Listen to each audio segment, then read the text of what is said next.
If you are watching this in 2024 or 2025, then you are incredibly lucky. The demand for AI solutions is only going to increase in the next few years. Businesses need AI and automation now more than ever. And we all know it will be those behind it and understand it that will make the most money. In this free course, I'm going to walk you through everything you need to know about starting an AI agency, from building your offer to your positioning in the market, appointment setting, the sales process, and even fulfillment. There'll be timestamps for each topic, but please just watch through the entire video to get the most value. Grab a coffee and let's get into this. This is by far one of the most valuable videos I've ever put on my channel, and it is going to completely blow your mind, right? It contains hours of secret information on how to start and scale an AI service-based business to $30,000 per month. And we've helped hundreds of people, and we've changed hundreds of lives, including my own. So yeah, as you can see on screen, just to give you a few reasons why you should even listen to me or watch this video, we've helped people like Enzo sign a 9,000 euro client, right? Crazy.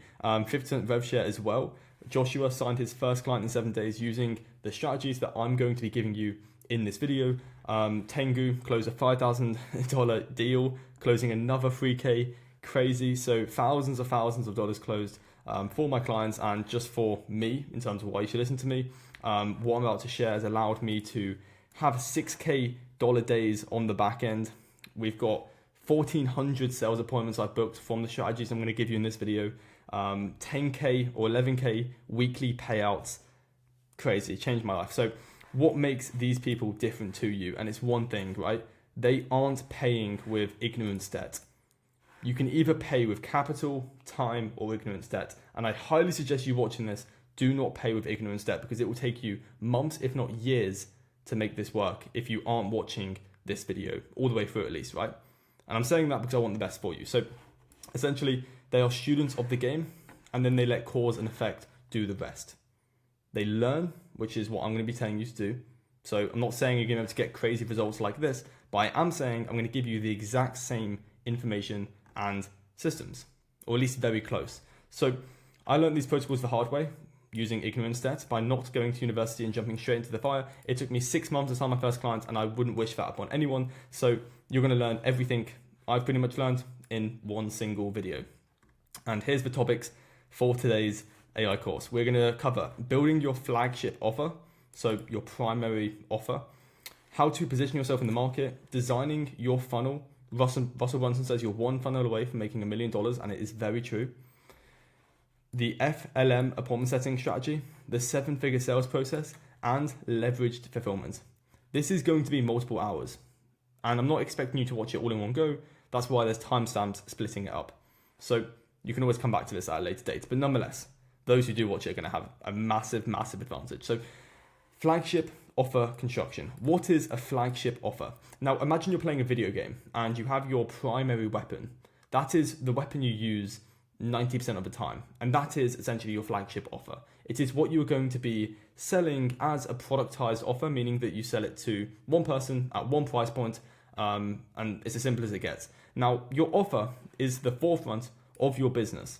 And in terms of importance, it's quite literally the equivalent to the structure of this bridge, this pillar right here. This is your offer holding up everything else, because not only will your offer determine whether you can get clients easily or not, it also determines how long you can keep them on the back end. And lifetime value, LTV, you may have heard that term being thrown around, is the most important statistic or metric in business. So it's not just going to help you get clients if you watch the next 10, 20 minutes. It's also going to help you keep clients. So essentially, let's break down offer creation into first principles. So essentially, this is probably your mind right now in terms of offer creation, and we're going to use first principles to boil it down here. So there are only 3 things that every business needs and will always need for pretty much until the end of time, right? They need to make people aware of their product or service, and that is marketing. If you want a single sentence to define marketing, it is making people aware that you have something to sell, right? So that is one thing that businesses will always need. The second thing that businesses need, selling the people that are aware, but more so problem aware, because that's when people buy. Obviously, you should know the 5 levels of awareness. I'm not going to go through them right now, but it's making people aware, but the people that convert, the 3% of the market that convert, are problem aware. And that is sales, right? retaining and fulfilling customers or clients, and that's delivery. So these are the three things. Very easy. Marketing, essentially traffic, sales, conversions, delivery, fulfillment. Simple. Now, 2 out of 3 is what we're going to pair together to bridge the gap. Now, bridging the gap essentially means that you've got your client over here with a problem, meaning that they're problem aware, they understand that they aren't where they want to be, and those are the people that buy, and they've got a destination. It doesn't matter how you get them from point A to point B. You can always pivot your offer later on once you get more trenched knowledge of your niche, but it's a good idea to have 2 out of the 3 here to essentially offer to clients as a validation offer is what we call it, right? So a good offer, just for those that want to know, if you want to write this down, please do. It's one that has multiple mechanisms on the back end that can get a client a fast return on investment. That is how I would sum up in a single sentence what a good offer is. Now, if you choose one and it's easy to replicate, then it will be a commodity. And this is very similar to specialized knowledge versus commoditized knowledge. Now, imagine you go to university and you get a degree in whatever. Naval Ravikant says, who's worth $65 million, he's on track to be a billionaire. He says that if society can train you to do something, then it's a commodity, right? Because other people have that same skill set and have that same, so it relates back to your offer. If you have the same offer as everyone else, it's going to become really hard to get clients. Now, what sets you apart is specialized knowledge in terms of having an offer that is unique. So if we look at this image demonstration right here, we've got a man who's in pain, who wants water, and you've got a man trying to sell water, and it's commoditized. So essentially, we want to be the person on the left. We want to reach people who are in pain, and what this means is that we can charge however much we want for this water because the pain threshold is so high. Now, yeah, we'll get to this in a second, but that's just a quick analogy of what I'm trying to say about your offer. You can either have an easy offer and make clients getting hard, or vice versa. And I would much rather you have a hard offer to deliver, which means you'll bear it in the market like this water stand, but people obviously need you. So yes, same with lead quality. If it's easy to get leads, then it's hard to book appointments because those leads have been exposed to other service providers. But nonetheless, the only advantage you have when starting is time. And that is what we're going to be using because I assume most of you watching this aren't making more than 5 figures a month, which you should be after watching this at least. So keep watching, right? Because you can either do in marketing, which is essentially the first thing, so we're just walking through this logically in terms of offer creation, you can either do pull or push, right? Those are the only 2 things really in marketing. So pull, meaning inbound, so you can educate the market, you're pulling people into your ecosystem. You can do push, which is more direct response. So we're talking DMs, emails, things like that. You can see right here. So pull, you're doing inbound, you're pulling people into your offer through ads, influencer shoutouts, content, and so forth. And then push is cold DMs, cold emails, maybe warm emails, or just other forms of direct response. Now, I only want you to pick one. Just pick one of the following for a mechanism in your offer, which is going to be the traffic mechanism, which is 1 out of the 3 things up here, right? So just pick one and become a bloody good expert in it. That's what I'm trying to say. You have to be the best at this traffic mechanism. And once again, I want you to write this down. I don't want you to pick one on your emotion. I want you to pick one that the market needs. I want you to mold yourself to your market.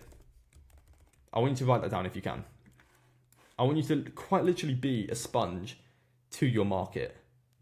So that is the traffic, right? And the only way you actually know what traffic mechanism to provide is by talking to your niche and being in the game for a long enough period of time, which is why people who switch niches every month or every week are never going to make it. So that's just a quick side note. You need to be able to understand your niche and understand what platform they would need traffic on.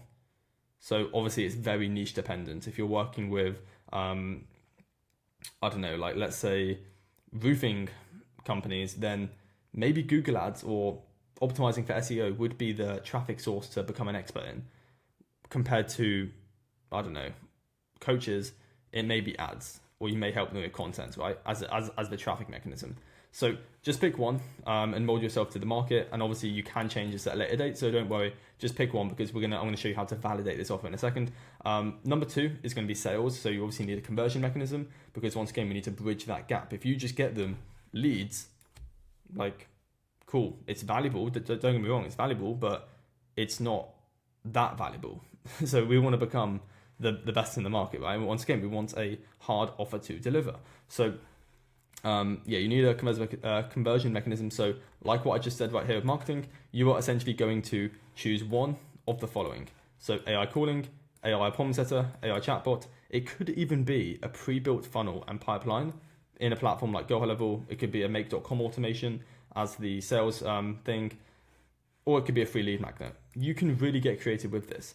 So yeah, it could be like like an AI email assistant. Like there's so many different ones you could do here, but nonetheless, this could be, I would recommend two platforms for this, GHL or make.com. I wouldn't recommend both. But that is essentially what you can host your sales mechanism on and build a no-code automation you can copy and paste into other clients' business. And then you essentially run the lead flow, which is the traffic, right, part of it. But nonetheless, I don't want to confuse you. Before starting the initial traffic for clients, you must do one thing. So hopefully this makes sense so far. We have 2 out of the 3 vital things that all businesses need. But what we're going to do in a second is actually package this up into a one single sentence offer.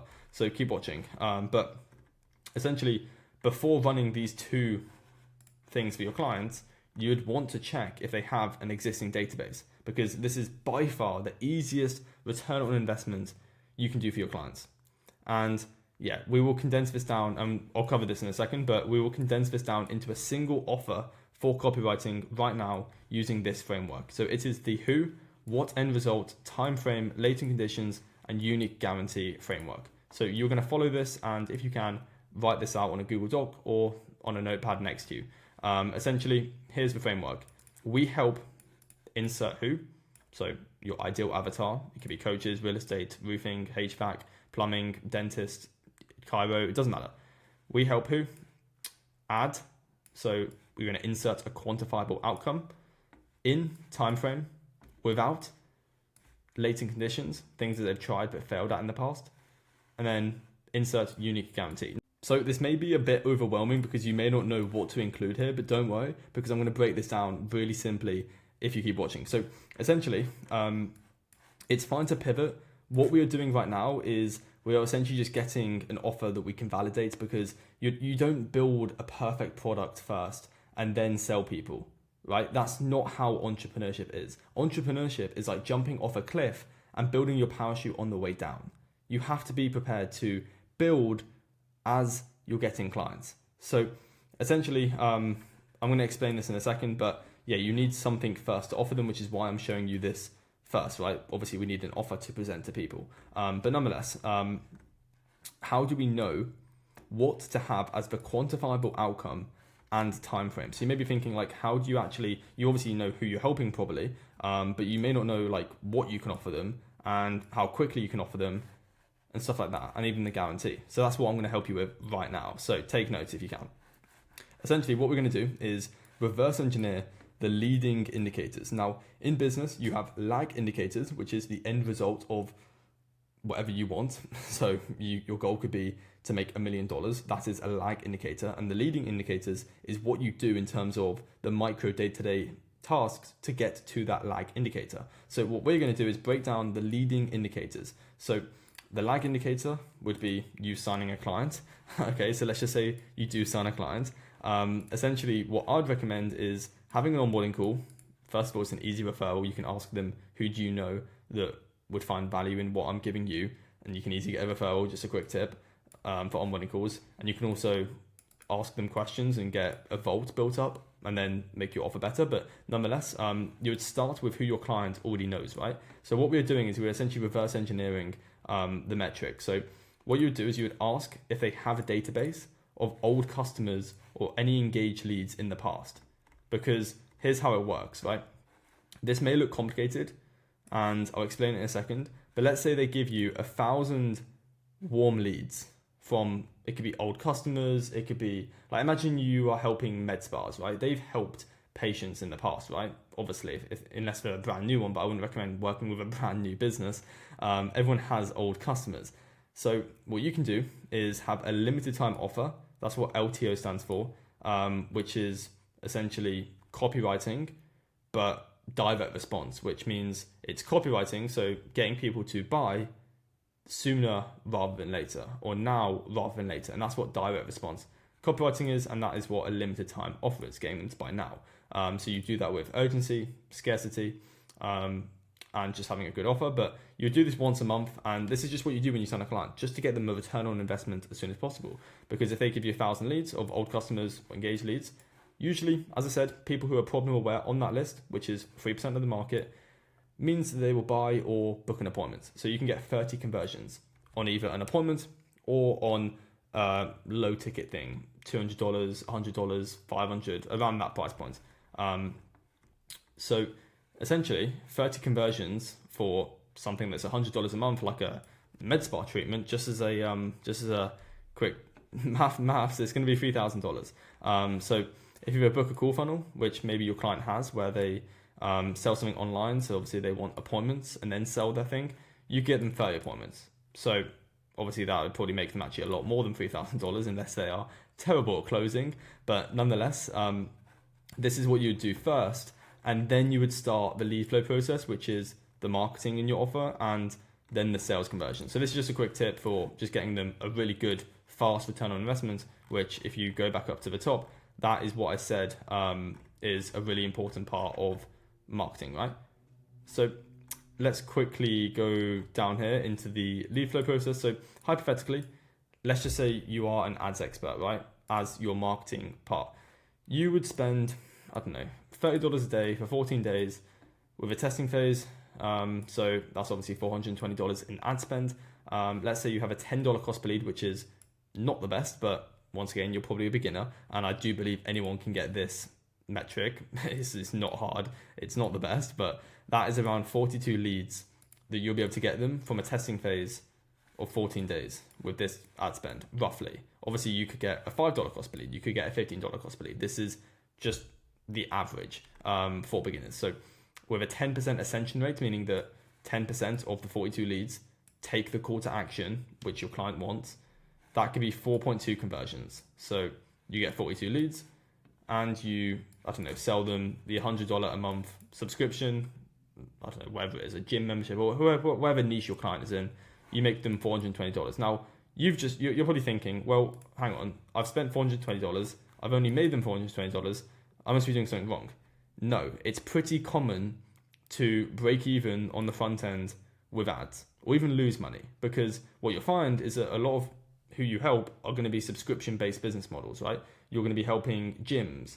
You're going to be helping, I don't know, maybe a fitness coach as a program. So if it is a subscription-based business, it's perfectly fine to break even on the front end, because the lifetime value of what their clients will give them over the course of them being a client, so your client's customers or your client's clients, will be a lot higher than that, right? So it could be $2,000, it could be $5,000 if they have upsells, right? So that's just a quick side note, but it's pretty damn easy to have an SLO, so a self-liquidating offer, with the marketing on the ads. But that's just an example. This could be content to generate the traffic, and then it would be, a heck of a lot simpler. But the only bad side is you can't really sort of put a pixel on the content and see exactly how many people are converting in terms of leads. But there are ways about it. There are ways of going about it, is what I mean. So that's just a quick side note. And then obviously you'd want to convert in the sales mechanism. So you could basically get these leads, so the 4.2 conversions, or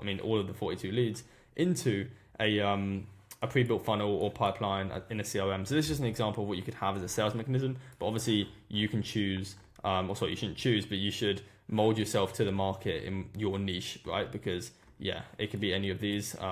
All of them work and they all are valuable, but some industries need one more than another, right? So that's just a quick thing to understand. But essentially, right, out of these like $420 that you've made from 4.2 sales from the 14 days of ads, it's not ideal, but if you can just get one to have an upsell, then you make them $4,420 on the front end.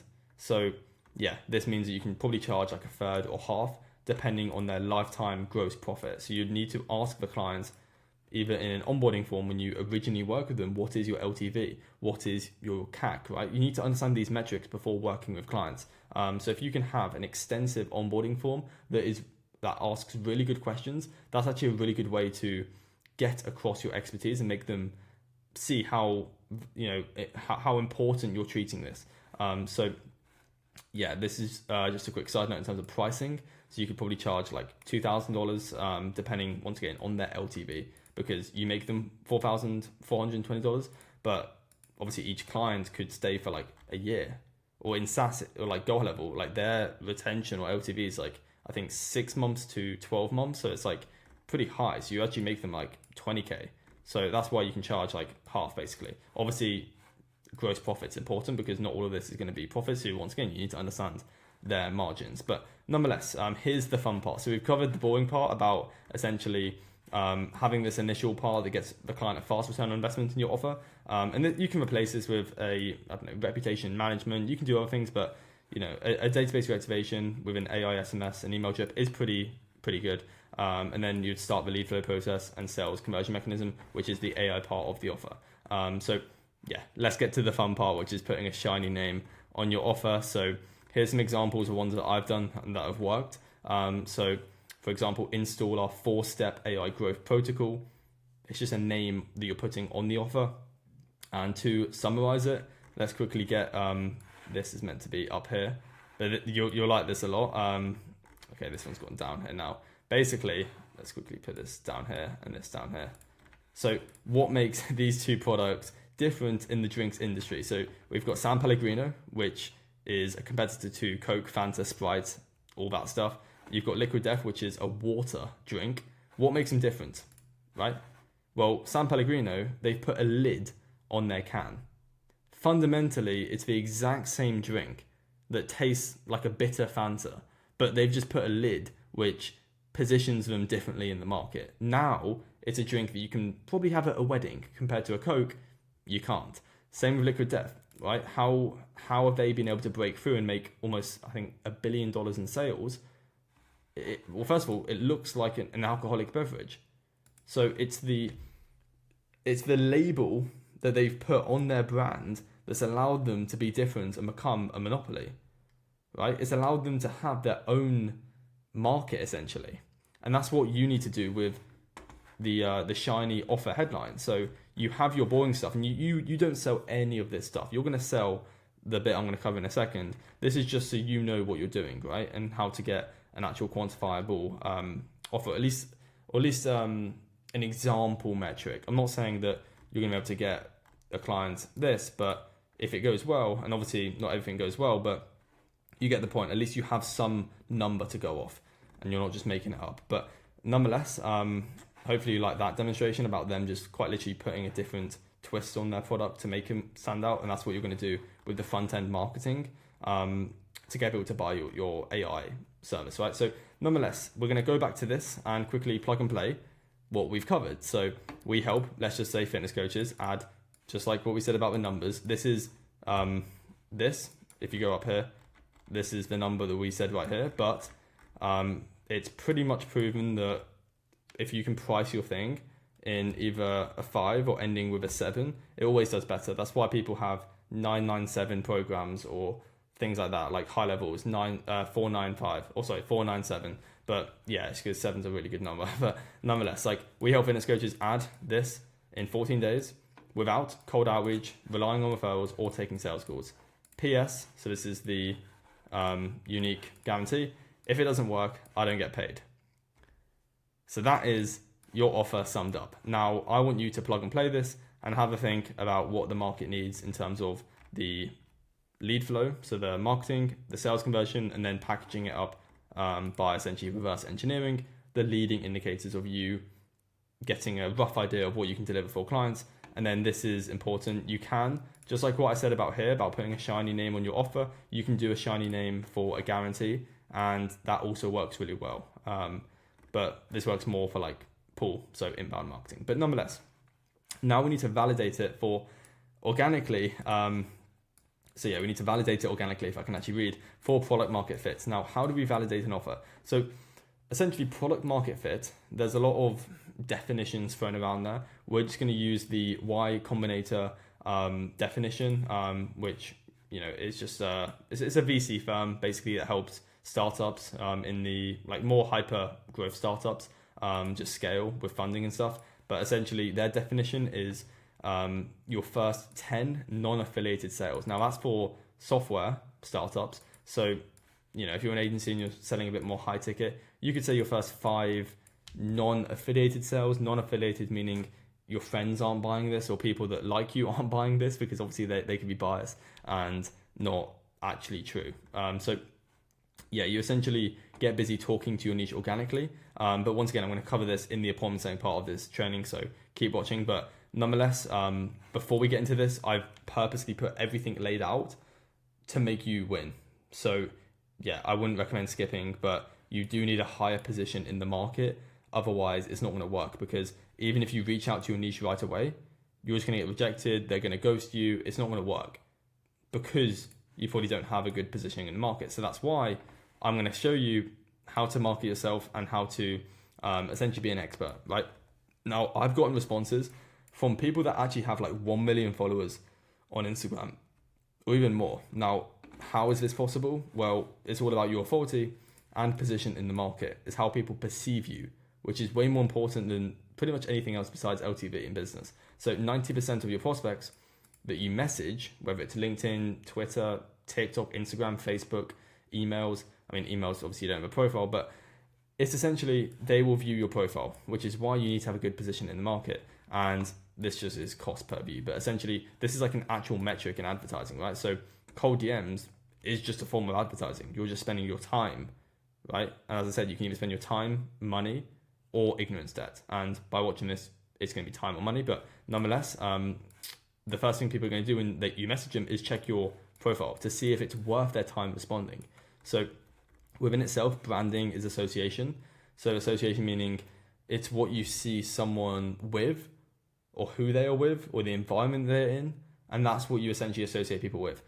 So for example, if we think about Hormozy, what are the first things that pop up to your mind? Maybe the gym, right? Because that is what you associate him with. Same with, I don't know, his business. So yeah, essentially the things around. So essentially what we're going to do in this quick one is quite literally mold ourselves to the people you're helping to be able to resonate better. So if we quickly take a look at this, you're going to find this pretty interesting. Let's quickly get a pen out. Perfect. So let's go to my profile quickly. So the first thing you need, if you are going to be taking, I don't know, some sort of DMs, and once again, this works for all platforms. But the first thing you need is obviously a clean username without any numbers or without any numbers. I was going to say letters, but obviously you need letters. Make sure you have a blue tick. Make sure you have a profile of your face. So write this down if you can. Story highlights, very important. Even if you can have story highlights whilst doing your DMs to show that you're a real person. And then obviously at least 2 or 3 pinned lifestyle photos. Now you could go to network events and get these photos. You could do, I don't know, you can get B-roll as well. But yeah, I think lifestyle photos are absolutely key for giving yourself a higher position in the market. No one's going to respond to you if you don't have any profile pictures, or at least good looking profile pictures of you looking nice. Maybe you go out for dinner, take a few photos. That'd be a really smart idea to do. But yeah, these are also really important. But nonetheless, let's quickly look at this one. So this would be a bit better for, so you notice here how I have like a bunch of lines. You can see here, like even the DM me grow. If you're doing outbound and you're starting out, I wouldn't recommend having here. The only reason I have this here is because I get a lot of traffic to my IG. Therefore, I want people to take a certain action, which is DM me this word for a free lead magnet. So if you aren't getting a lot of traffic, or you don't have another platform at your top of the funnel, meaning how people find you or come across you, then I wouldn't recommend having this here. I would recommend having a much cleaner, simple one like this. But once again, the premise or the framework follows for like clean name, profile picture of your face, story highlights, and then lifestyle photos. So this all remains the same, just have a bit less of a bio. So this is more for like inbound, and this would be the perfect outbound. So hopefully you understand the slight variation, but this is how you position yourself high in the market. Clean profile, clean name, blue tick, photos. Do whatever you can to have this if you can. So that is essentially how you position yourself, and how hopefully you understand the variations and enjoyed that. So now what we're going to do is we're going to design your winning funnel. So Russell Brunson says that you are one funnel away from making $1 million. And this is so true, like so true. Essentially here we have a whiteboard, so we're going to cover this really quickly. But yeah, you're going to love this. So essentially what I've done is I've split this funnel up into 3 parts. You have top of funnel, which is how people find you in the first place. You've got middle of the funnel, which is how people trust you. And then you've got bottom of the funnel, which is how people convert. So essentially, if we go to the top, this is just an example. Now, I want you to build your own, but this is going to give you a really good overview of what a winning funnel looks like. We have inbound, so pull marketing for yourself to get clients. And once again, we're just going to be validating the offer, reaching out to these people with our 1-sentence offer. I would recommend going in with an opener first, so a casual question, but we'll get to that in the cold DM part of this video.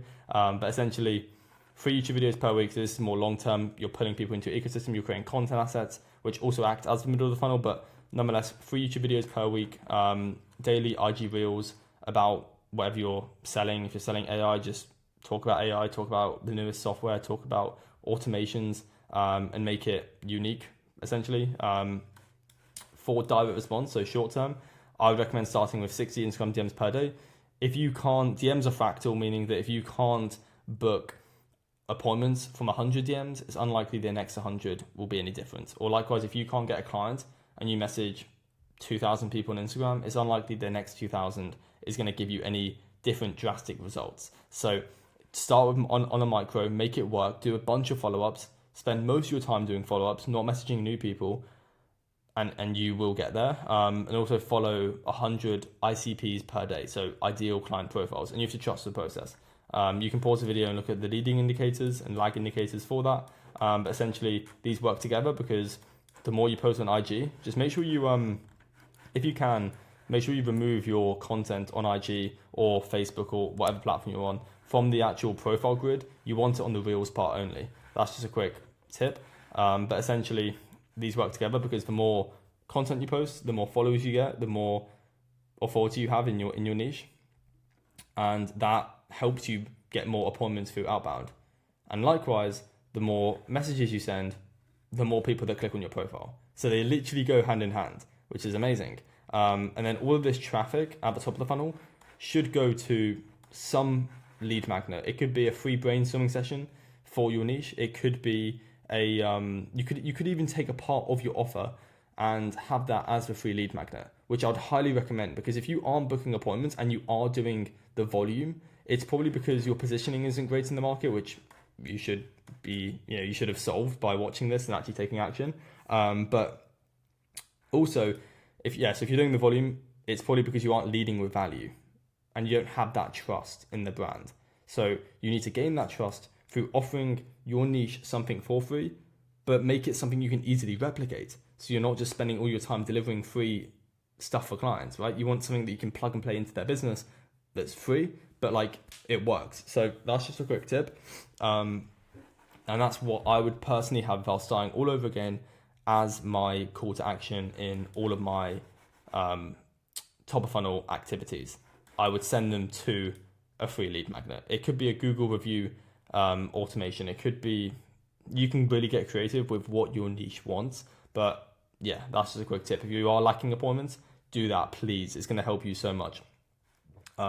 So what you can have is you can give them the free thing, and then you can have a two-step booking page, meaning that you tell them to, do whatever to get the free thing, and then you essentially, it redirects them to a place where they can book a call, right? And then once they book a call, it's going to redirect them to essentially, like a post-booking funnel to build that trust. So this is middle of the funnel, right? Which is really important because most people, they just don't have the same trust in the market. And then you can run retargeting ads later on, but that's a story for another day. So free call. Yeah, this is obviously the call here. This is where you convert people. emails, you can convert people later on. So if they don't buy on the call, you can just do a newsletter. I would highly recommend doing that. But nonetheless, that is essentially the funnel, and I recommend designing your own and message you on Instagram if you want like this entire Google Doc, the My Web board, and everything, and I'll give it to you.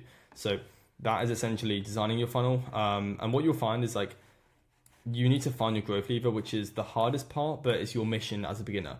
Because a growth lever is very similar to the Pareto principle, meaning that 20% of your effort gets 80% of outcomes. So if we look at something like this, and you've got like inbound, you've got outbound, they aren't going to work to like I know I said that they're going to work together, but in terms of like the breakthrough that's going to like change your life, it's only going to be one of these that will probably work. And if I had to guess, it will be the inbound, because it's one to many. And one to many marketing strategies are always more effective, because if you go viral, that can quite literally change your life. So yeah, as long as you keep up the momentum. But nonetheless, I didn't realize this when I started, but like 80% of the products or services bought in the world come from 20% of people. Think about that. Like, that's crazy. But here's the catch. Like, it's only going to be one thing, and it won't be linear. So like what I said, it's not like everything's going to work together in tandem. It's like one thing will just explode, and that is how you will create wealth. So yeah, that is essentially, once you find that one thing, that is your growth lever, by the way. So then you can apply the less but more strategy, because what happens is people find that one thing and then they're like, oh, I want to do more and more. But it's like, no, do less, focus on that one thing, and do more and better of that one thing. And that is how you scale to like very big heights, I promise you. So yeah, essentially as a beginner, you need to find this growth lever though, and it should be your mission to find that like every single day. And you only do that by putting in the inputs and just taking action ruthlessly. So now what I'm gonna put now is a cold DM masterclass, and then obviously we're gonna cover the sales process, and then a bit on fulfillment. So yeah, that is essentially the first part of this training. Feel free to take a break, but the sales process is one that you are not gonna want to miss, as well as the appointment setting. So keep watching. This is going to be extremely valuable. If you guys aren't making money, I could not recommend getting a notepad out right now and taking some notes, because yeah, this is just you're going to learn more. Yeah, that's great. That's great, Jao. Amazing. So yeah, like I can't emphasize this enough. Just watch all of this, because I put a lot of effort into this. I'm not sure how. Yeah, I'll give you the presentation, obviously. So let's just dive straight into this. So I don't know if you guys know Jack Ma. He's a billionaire. He's the founder of Alibaba. Most of you probably know Alibaba, but he's a very smart guy. And I think a problem I had when I started, and the reason I wasn't booking appointments, was because I was just looking for a shiny script. I was looking for something that could just plug and play, and it would just book me infinite amount of points. But that's not how life works. I wish business was that easy and I could just give you scripts, and I am going to give you templates of scripts that have worked. So I am going to give you that towards the end, but I need you to understand how humans work, because if you understand how humans work, and everything will just become easier, both for just dealing with this, because business, guys, is just relationships. That's all business is. It's just communicating and building relationships with people that obviously gives you money. So Jack Ma, the reason I've got him on screen is because he said that if you gave a monkey an option between bananas and money, it would choose bananas pretty much every time, because it doesn't realize that with money, it can buy as many bananas as it wants. So right now, you guys are probably just wanting like a script, and that is great. Maybe that script will work for a few months, but what will happen, like with everything on Earth, entropy will take over. It will deteriorate as time goes on. So even if I were to give you a script that works today, just life, humans, we deteriorate over time. When you buy a car, it depreciates over time. Everything gets worse as it goes on, basically. That's just life, essentially. So I'm going to teach you how to think, and actually how to understand humans, to be able to get them to do whatever you want, basically. So we're going to be diving deep into just psyche and just psychology, essentially. So why do people book appointments? Most of you guys should know this, and if you don't, it's slightly worrying, but I mean, I probably didn't when I started. But there are mainly three core reasons why people book appointments. So it's important you understand this, just because then we can tailor everything towards this, if that makes sense. So the first one, pain, very simple. Everything you buy on a day-to-day basis is because a problem has occurred, basically. If you're going to the supermarket to buy food, you're solving a pain point. You're solving hunger. maybe on a much more micro level. It's obviously not as serious, if you know what I mean. But everything, 95% of the things you buy on a day-to-day basis is because of pain. If you really think about it. Now, there are certain things that aren't, that you aren't buying because of pain. Like, for example, maybe a gift for your mother, if it's, I don't know, her birthday, that isn't pain, obviously, but that's like the 5% that I'm talking about. 95% is because of a problem you are essentially solving. So the reason people book appointments is because they need a problem solving. So obviously, the more pain they're in, the more likely they are to book an appointment. So this is just the very first reason out of the three. So maybe write this down because, yeah, it's important.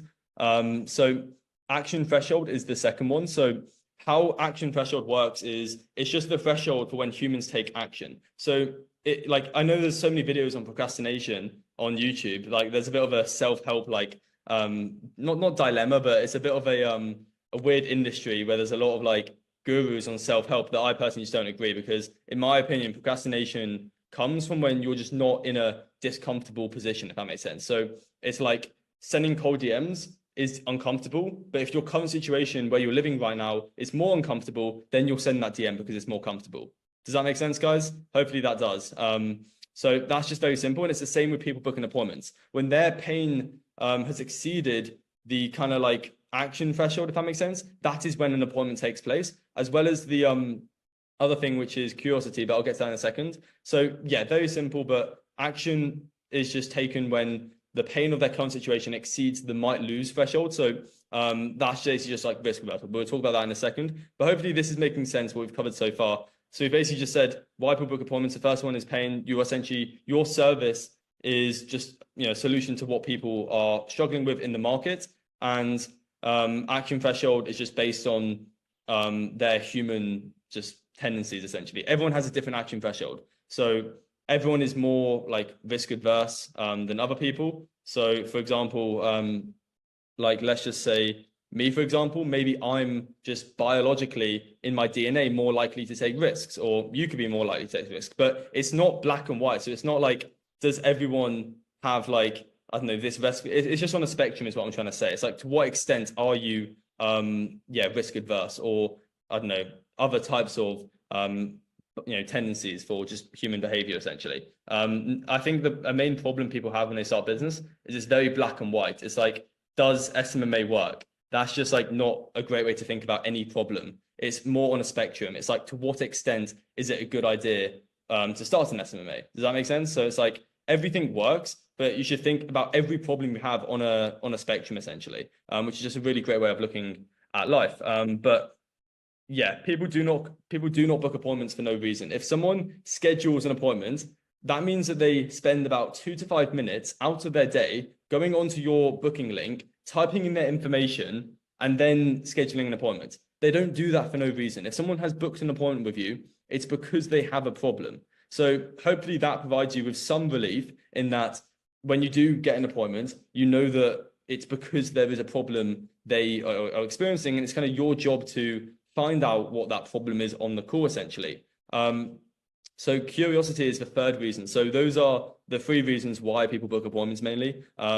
There may be 1 or 2 more, but those are like the only 3 you need to actually remember and write down maybe. And curiosity is a huge one. So there's kind of this sweet point here, which is why I don't recommend anyone, if you're struggling with cold DMs or whatever you are doing to get appointments or clients, you don't want to give people too much information, because that just obviously removes the curiosity. And if you combine these 3 factors of pain, their action threshold, and high curiosity, that is the ultimate formula for just getting more appointments. And obviously the more volume you do, the reason people say like volume negates luck is because the more volume you do, just the more people you're likely to find who have a low action threshold, meaning they take action easily and they are in pain, basically. So you basically just have more chance of finding the right type of people with the DNA of more likely to book an appointment. So that's why we want some information. So I'll go over this when I give you guys live examples of actual things that have worked in the DMs. But this is just to give you an overview of humans essentially, and why people book appointments. But this is a sweet spot where you kind of tell them your offer and you kind of focus it towards the end point, but you don't really give them away everything, because if you tell them the price, if you tell them your exact I don't know, guarantee, and you tell them all this information, not only is that putting you at a lower authority, it's also just like removing all the curiosity. So hopefully those 3 points make sense. And now we should understand why people book appointments. But yeah, this is just the very core component of what appointment setting is. So we simply just place words in front of people, and if you do this correctly, it should yield an appointment. So I'm just trying to make this very clear for you, because I think when I started, it's kind of like there's like a smoky mirror where I just can't see everything in terms of my business. And maybe it was because I was so like emotionally attached to trying to make money. I was like just too zoned in, and it's really hard to just take a step back and look at your business from a point, like a third eye point of view. But that's really important to do. Like imagine you're just a fly on your wall looking in at what you're doing each day. And that is how you should see your business, not just like when you're so like involved in your laptop or PC. But yeah, this is just appointment setting. We essentially place words. It could be me speaking, or it could be in an email or a message. And if we sort of compile these words correctly, it should provoke pain. It should provoke curiosity. So you see how what we're using before of what I've told you, all we need to do is just place words in front of people to be able to get them to do what we want. And that's just essentially copywriting, but that is just external stimuli. So external stimuli is essentially, let's say you go to a doctor and they give you a pill. It's how you would react to that pill. So the pill is the external stimuli, and then how you react is what we're trying to do. So we're just putting external stimuli, which are words that could be written or spoken, whether it's a YouTube video or a message. And hopefully, if those words are good and you learn from this today, you'll get an outcome. So for example, here there's a funny one, but we've got external stimulus, which causes people to be happy, and you could place a hot chick in front of people and maybe that will make them happy. So if you place words in front of your prospects, that should yield a response if you watch this carefully. But hopefully that is, I'm trying to make this a bit entertaining, because I can imagine this isn't the most exciting thing, because I'm not just giving you shiny stuff, but this is really important. I'm doing this for the best for you, basically. If I didn't care about you guys, I would just give you a copy and paste like script. But the reason I've gotten to this point is because I understand how humans operate, which I'm going to talk about in a second. But yeah, we can subconsciously cause pain indirectly. So I do this in sales. You should guys, all of you should be doing this in sales. And a simple one would be, if I were to ask any of you, how many meetings are you booking per day? Your response to that would cause pain. Because if you say, oh, Charlie, I'm booking no meetings per day, maybe I'm booking 3 a week, that is causing pain, just you speaking about that. So we can do this in the DMs, but I just want to give you this example for sales as well. But hopefully that makes sense. These are indirect probing questions. And for those that haven't watched the Modern Selling Protocol module, that is probably the best sales video you'll find on the entire internet. And it's in the school community at level 3. But hopefully this makes sense about like, I'm not trying to cause pain directly. I'm just asking you a question that you speaking will cause pain. And that is essentially how you buy in the questioning part of sales. But this isn't a sales masterclass, but I just wanted to throw that in there. So how do we know if the words, so far what we've covered are the 3 reasons people book appointments. We've also talked about, the other thing. And now we just need to know like how do you know if the words, what we send in a message are good? And if we essentially go to the next one, let me go back quickly. We do this by understanding evolutionary psychology. So evolutionary psychology is just how humans have adapted over many, many years, essentially. So like strategies, whether it's like a content strategy, whether it's a cold DM strategy, these come and go like seasons in the year. Like they work for a bit and then they don't work. So me teaching you this will just be a lifetime of like understanding, if that makes sense. So everything is tailored to entropy. I talked about this at the start, but humans over time, we will deteriorate, cars depreciate, everything will get old and not work as well. So yeah, let's just now talk about why learning this just will never die. So these are 2 books. If you've got a notepad out, write these down probably, because these are 2 very important books that I recommend you read. The first one is David M. Buss' Evolutionary Psychology. because if you can understand why humans do what they do on a day-to-day basis, you'll become very successful. And that's probably what I should thank, that I've actually learned this stuff. And then this one is The Ape That Understood the World. I got this one from, I think, Chris Williamson. Most of you know his podcast, Modern Wisdom. But he talks about this, and it's essentially a book that like it's like an ape looking down at humans and thinking like why they operated. It's a really interesting. I recommend everyone to give it a read if you can. But yeah, these are two really good books just for learning why humans do what they do. But hopefully this is starting to make sense in terms of like, if you can understand the psyche, which is just brains, and just dealing with people, you'll never, have to worry about like money and problems like these, because you just understand humans. But yeah, these are very two good books. And yeah, like an example of humans. So it's very interesting. Humans are weird, but like if I were to give you $100, you'd be like happy, right? You'd be at a certain level of happiness if I were to give you a $300. But then it's like statistically proven that if I were to take away that $100, you'd be twice as unhappy compared to when I give you that $100. So that is risk reversal, and that is just a core human like behavior essentially. But that's what I mean about learning human nature. You can then tailor that in your message to just like crack the code and just book infinite amounts of appointments, if you just understand all of these things. And what I've like, this is just one example of about 200 things you could learn about humans. But like, if we go back, like, why is this the case? If I were to ask you, why are humans twice as unhappy if I were to, give you $100 and then take away the $100, why is that? Most of you probably couldn't give an answer because you don't understand this enough. But at a very core level, it's essentially just back on with our ancestors, resources like food and stuff was quite scarce. So that's why humans are more tailored to short-term thinking rather than long-term thinking. So for example, I've put this analogy out there before, but like if you were to offer your ancestors very like thousands of years ago, or even hundreds of years ago, to be honest, if you were to offer them like food now, like I don't know, some like an energy bar or something, they would take that option over a salad like later on in the day, basically, because they need, like, resources were scarce, so they needed the energy boost. Whereas now, like you've probably got a roof over your head, you've probably got like food and water, most of you guys, hopefully, and you've got technology because you're watching this, so you can afford to think long term, which is absolutely what you need to be doing. But it is harder, and that's why you get cravings for, like, I don't know, short-term gratification, because of our evolutionary psychology.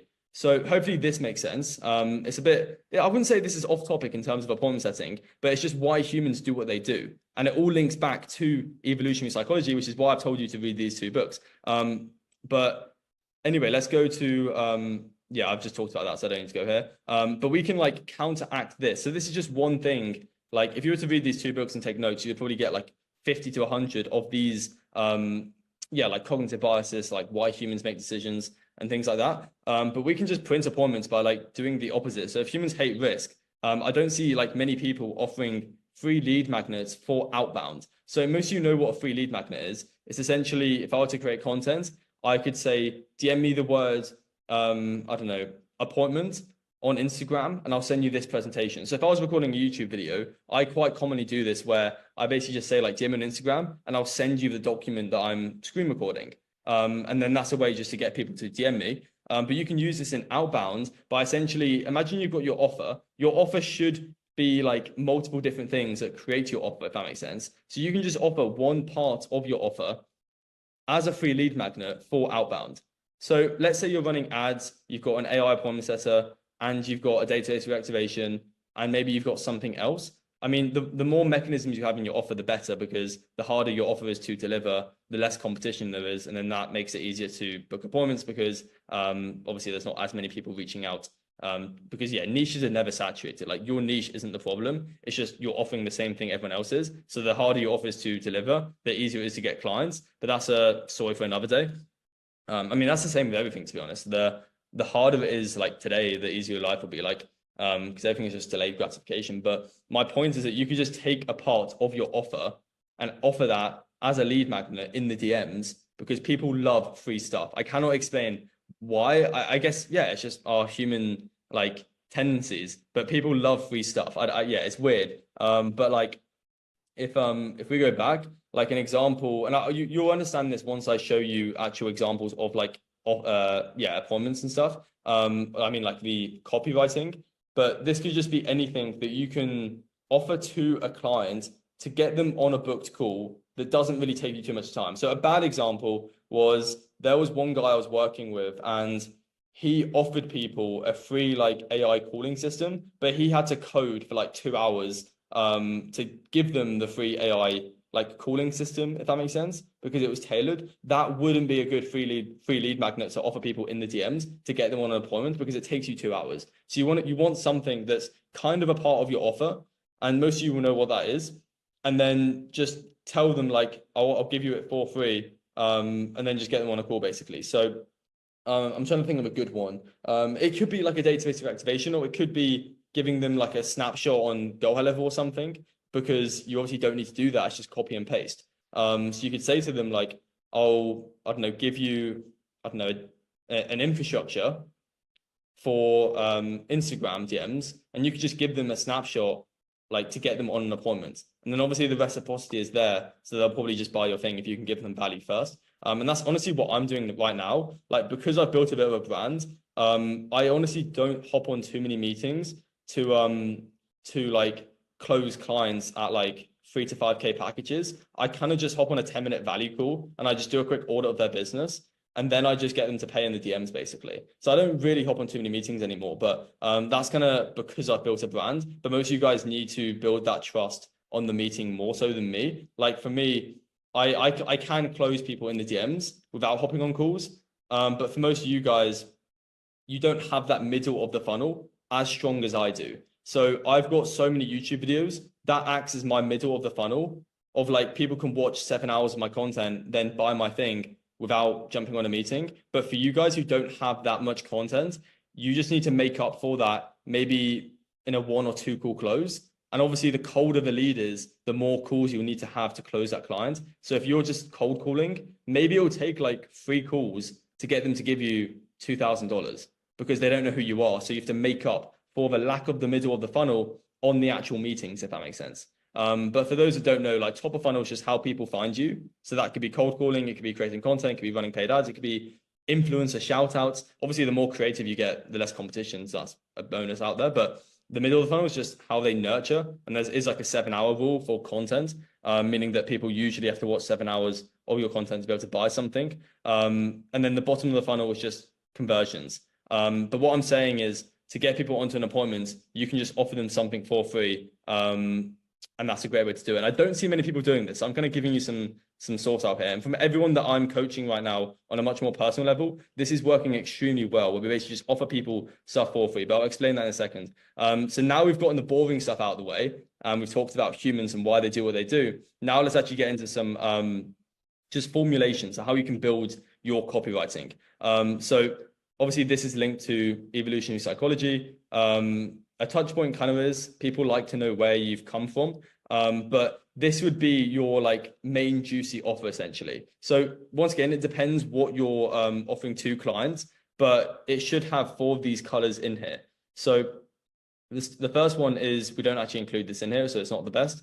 But usually a touch point would be like, hey Charlie, I saw your YouTube content. And then you would go in with this. Like if I could set up so just having that touch point is a nice thing if you can do that. But obviously if you're automating a lot of your messages or emails, you can just find an evergreen touch point. So what I mean by that is, if you're reaching out to creators to try and, I don't know, help them with building, I don't know, a funnel or like in a community, let's just say that's your offer, because it's very simple. You just help creators build a community, because I know that's quite popular right now. You could just say like, hey, I saw you on YouTube.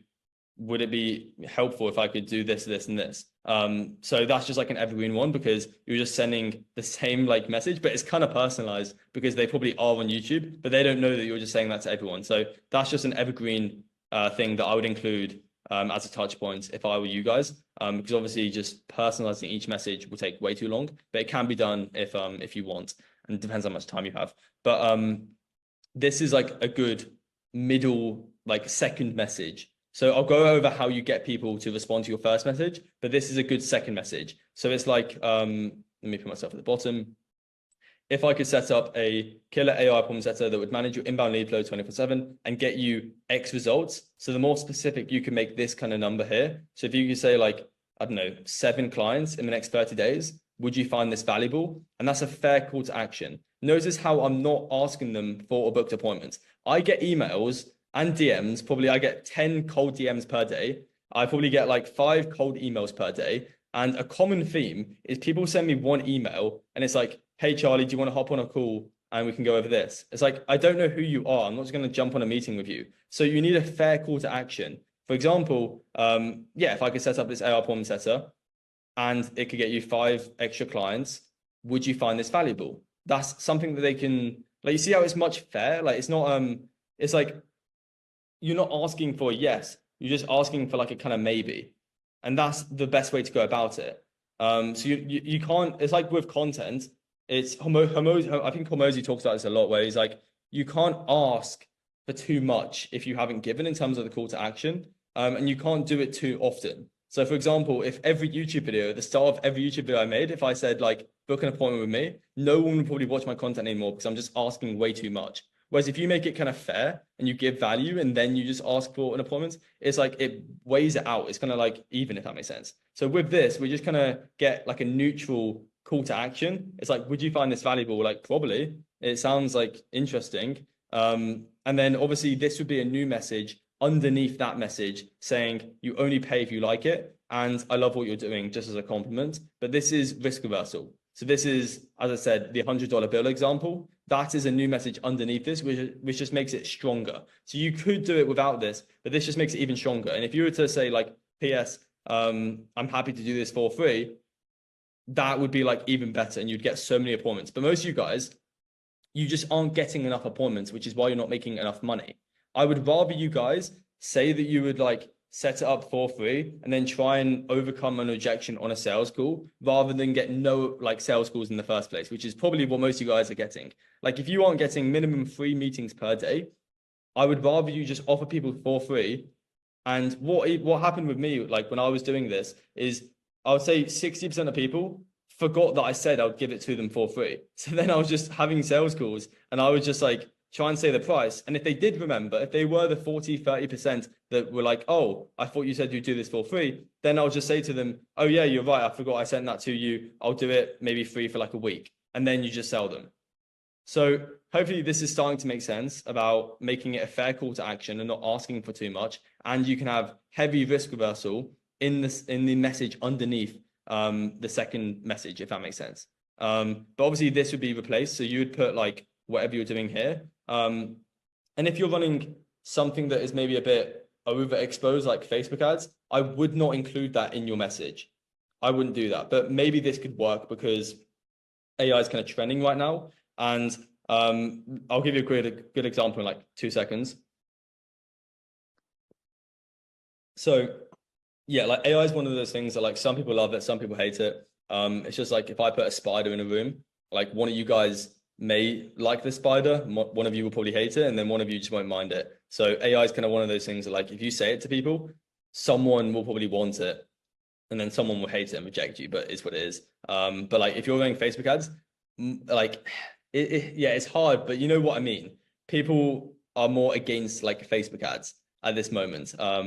Because it's like quite kind of old. Maybe they've been like burned by another agency or something. So it's like I wouldn't actually include the mechanism in your offer, in your message, unless it's like AI or something trending that you think that they might like, basically. But you could just remove and you could say like, dope, if I could set up a social funnel to get you an extra 3 clients in the next 7 days, would you find this valuable? That is a good offer to include in your message or an email, and then you could say risk reversal underneath it. But that's very simple. I don't want to talk about this too much. And I wouldn't recommend sending that message that I just gave you as an example in the first message, because you'll probably just get stuck in their DMs. Like I get a lot of messages every day. I said like 10 cold DMs probably. And if someone sent me that, I may not see it. It's not that the message is bad.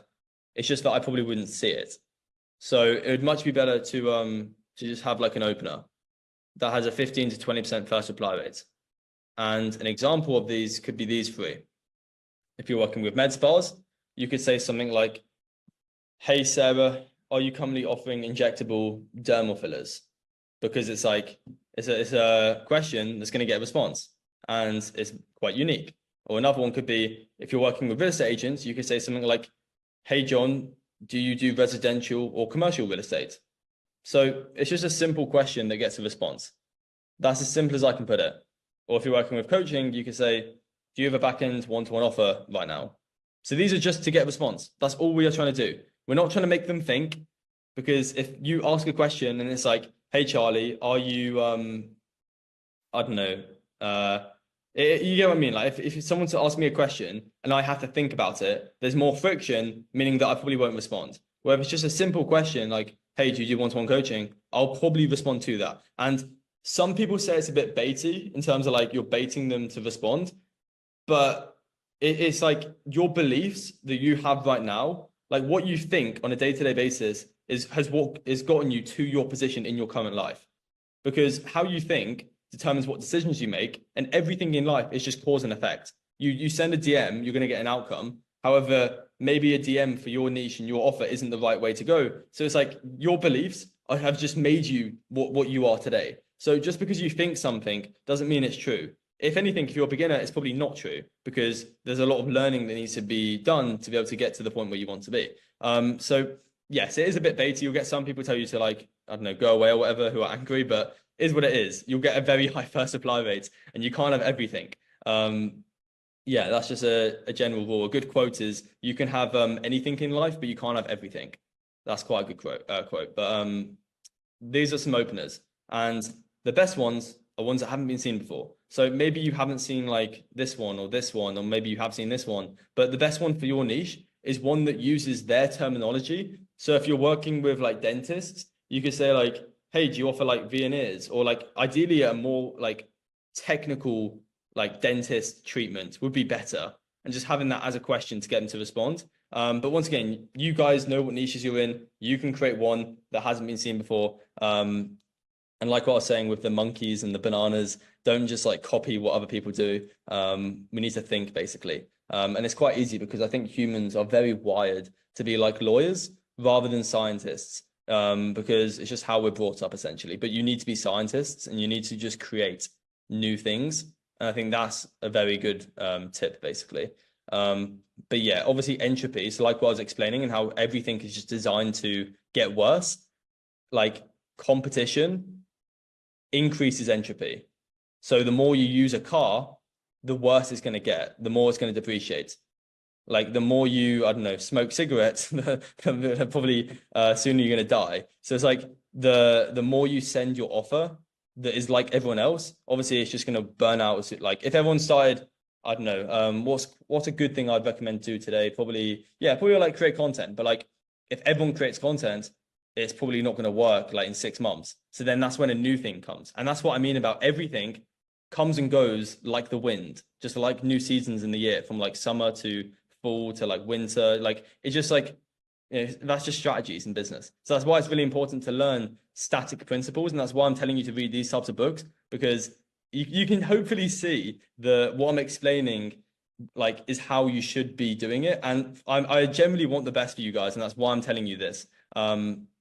So yeah, and that's also why I don't recommend going on YouTube and just doing what people say, because thousands of people have seen that YouTube video. So it's going to become like just burnt out. So you need to think from first principles. With content for an entire year straight, so you watching this don't have to. And I've compiled everything I've learned in that entire year into this single 20-minute training. So if you can't sit through a 20-minute video that has taken me a whole year to develop this knowledge, then I don't know what to tell you, because it's going to allow you to not go through the same painful mistakes I did when I first started. And if you're serious about growing a personal brand, there's no better video than this in my opinion, because it's going to save you a whole year of failing and trying to do it yourself. So I'm going to reveal some secret concepts that can change your life in the same way it changed mine. So first of all, why should you even listen to me? And I've got a very valid reason for this. So when I first started, I could not get more than 100 views, no matter how hard I tried. And it actually felt like the more I tried, the less views I would get. And I would try 10 times harder than I am now, but get like 25 times less views. It didn't even make sense. Compared to now, I've gotten multiple videos, over 100,000 views on long form content assets, which generated me over $15,000 to $25,000 per video that got over 100,000 views on long form. Mind blowing. Think about that. Crazy numbers. First of all, there are only 3 types of content that you are going to post after watching this video, and each type serves a different purpose. So you must watch all of this video. The first type of content is going to be top of funnel content. Write it down. This is how people find you. And the biggest threat to your business, if you're doing under $1 million in ARR, annual recurring revenue, is that not enough people know who you are. If I can have a single sentence to sum up why you're broke or why you don't have much money right now, it's because not enough people know who you are. So this is going to solve that, right? And we're going to use this 3-step ideation analysis protocol to solve that problem. It's going to allow us to go viral, get views, and create trending content that people actually want to see, right? And you must keep watching because it's going to get even better, right? You're going to find 5 competitors who already have an established brand on your platform, right? So simply go onto YouTube, go onto LinkedIn, wherever you're trying to grow a brand, and find 5 of the biggest competitors who already have over 5,000, ideally over 10,000 subscribers or followers, and you're going to compile 5 trending topics from the last 60 days. So these are pieces of content or assets that have performed really well, ideally over a 5x multiplier, meaning that compared to let's say they have 10,000 followers, any videos that have gotten 50,000 views or over, those are considered trending, right? It's a 5x multiplier. So those are what you were looking for. And so in summary, you're going to find like 5 competitors, and on each one of them, you're going to find 5 trending topics. And you're going to put that into a Google Sheet or a Notion or Airtable or wherever you manage your marketing ideas, right? It could just be notes on your phone. Number 2 is you're going to keep a vault of what constraints your niche are running into. Really important, but really effective. If you have sales calls, when you're asking your questions on a sales call, put that into a Google Sheets, please, because you can leverage that right now in your marketing because people want to get their problem solved, right? So if you can solve it for free, you're going to make a lot of money. Instagram story polls, that's another good one. You can ask them on a poll in your Instagram story or whatever platform you're on. Common questions in communities. So if maybe you can join a few Facebook groups in your niche, or I don't know, Reddit groups or forums or school groups, and see what common questions your niche are asking, and then leverage that as your top of funnel content because people obviously want to hear about it, right? So that's that, and then post your first 50 videos. Really simply, just get your first 50 videos out there because they will probably suck. So they're not going to get any views, and it will probably serve more as middle of the funnel rather than top of funnel. But nonetheless, where is this attention going to, right? Where are we sending all of this traffic that we've generated from these videos if you post using the 3-step protocol analysis, right? Well, people will buy low ticket stuff or free stuff if you are persuasive. People will buy mid-ticket stuff if they like you. People will buy anything if they trust you, which is why you need to keep watching, because I'm going to show you how to build trust in your content in a second. But essentially, my personal opinion, if I had to start again, I would be introducing yourself, because if you're going viral and people don't know who you are, you need to explain who you are and explain your expertise, why you're making this video, who are you, how many people have you helped, right? And I would make all the call to actions giving rather than asking. So in this viral content, your call to actions, so meaning where you're sending this traffic, it should feel like you're giving them more rather than asking for something, right?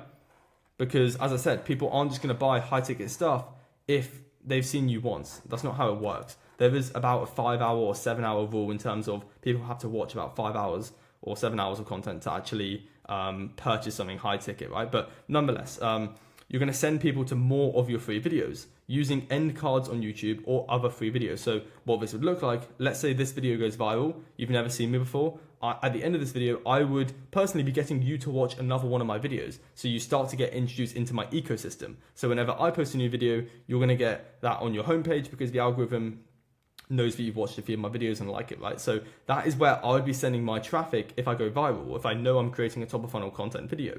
And I would essentially max out the goodwill meaning that if you create videos and don't ask for anything in return, but solve people's problems for free, that essentially is goodwill that you've built up. So I'd be maxing out that goodwill on these top of funnel content, and I would essentially make the call to action linked to the topic of the video. So for example, let's just say this video was going viral, hypothetically.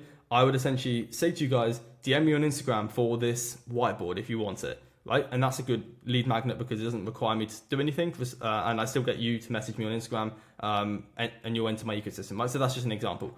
But essentially, this is where I would say 60% of your content should be if you're starting, and that should be top of funnel content, getting people to know who you are. So that is top of funnel content, and that's how to get people to find you, right? So in summary, you find competitors and you essentially leverage their trending content and you put your own twist on it, and you just post a lot of content to be able to find that out. You can go into other communities, find out what people are asking, sales calls, all that good stuff. But yeah, you're gonna have to do a bit of research as well as empirically taking action. Now, middle of the funnel content, this is how people like, know, and trust you. And arguably, I would probably say one of the most important things, because just a quick tip, right?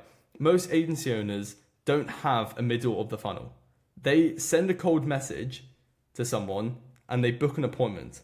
Booking an appointment is bottom of the funnel. Sending a message is top of the funnel. So there's no middle of the funnel. And therefore, it results in a lot of agency owners having a huge, or like a long sales cycle.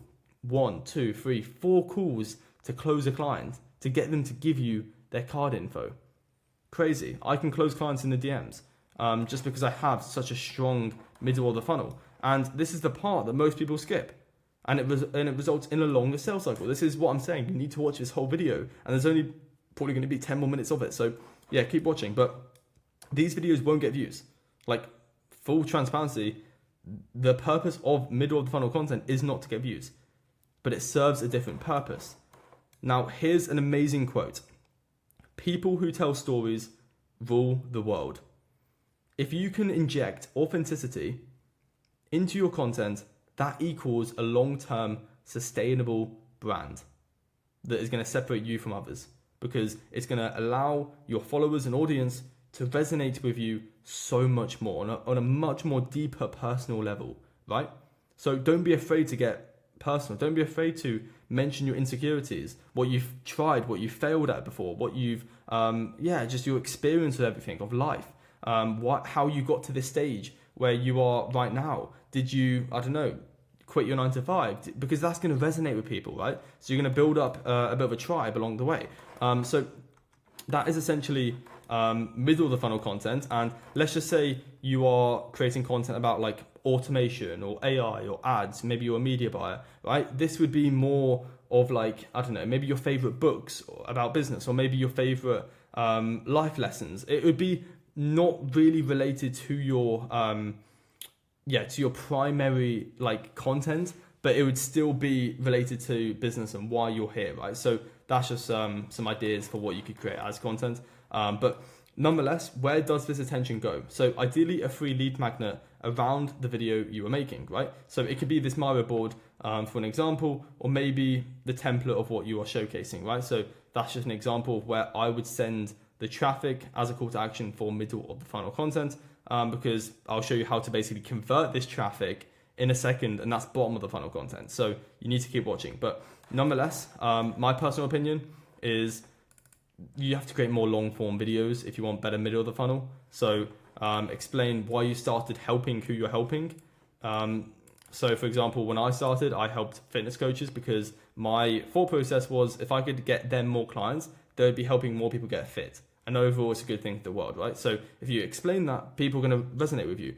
They're going to want to work with you more, right? Threads, interview with clients, just longer assets, Spotify, those are great for middle of the funnel, right? And that's where you can send people in your follow-ups. You can send people in your, top of funnel over to your more raw long form where they can get to like, know, and trust you. So that's that. And it should be about 40%, 30% of your content. So the majority is getting people to just find you. And then the minority is just getting people to like, know, and trust you, right? But then this brings us onto the final one, which is going to be bottom of the funnel content, right? And this is how people buy from you. So if you're wondering like, what's the best way to get someone to go from a stranger to buying my stuff? Well, I mean, first of all, you've got to get the views right. So that's top of funnel. Then you have to, and the reason I actually put this red arrow going from one to the other is because first of all, you get people to find you just by posting viral content and trending content. You then collect data from that, right?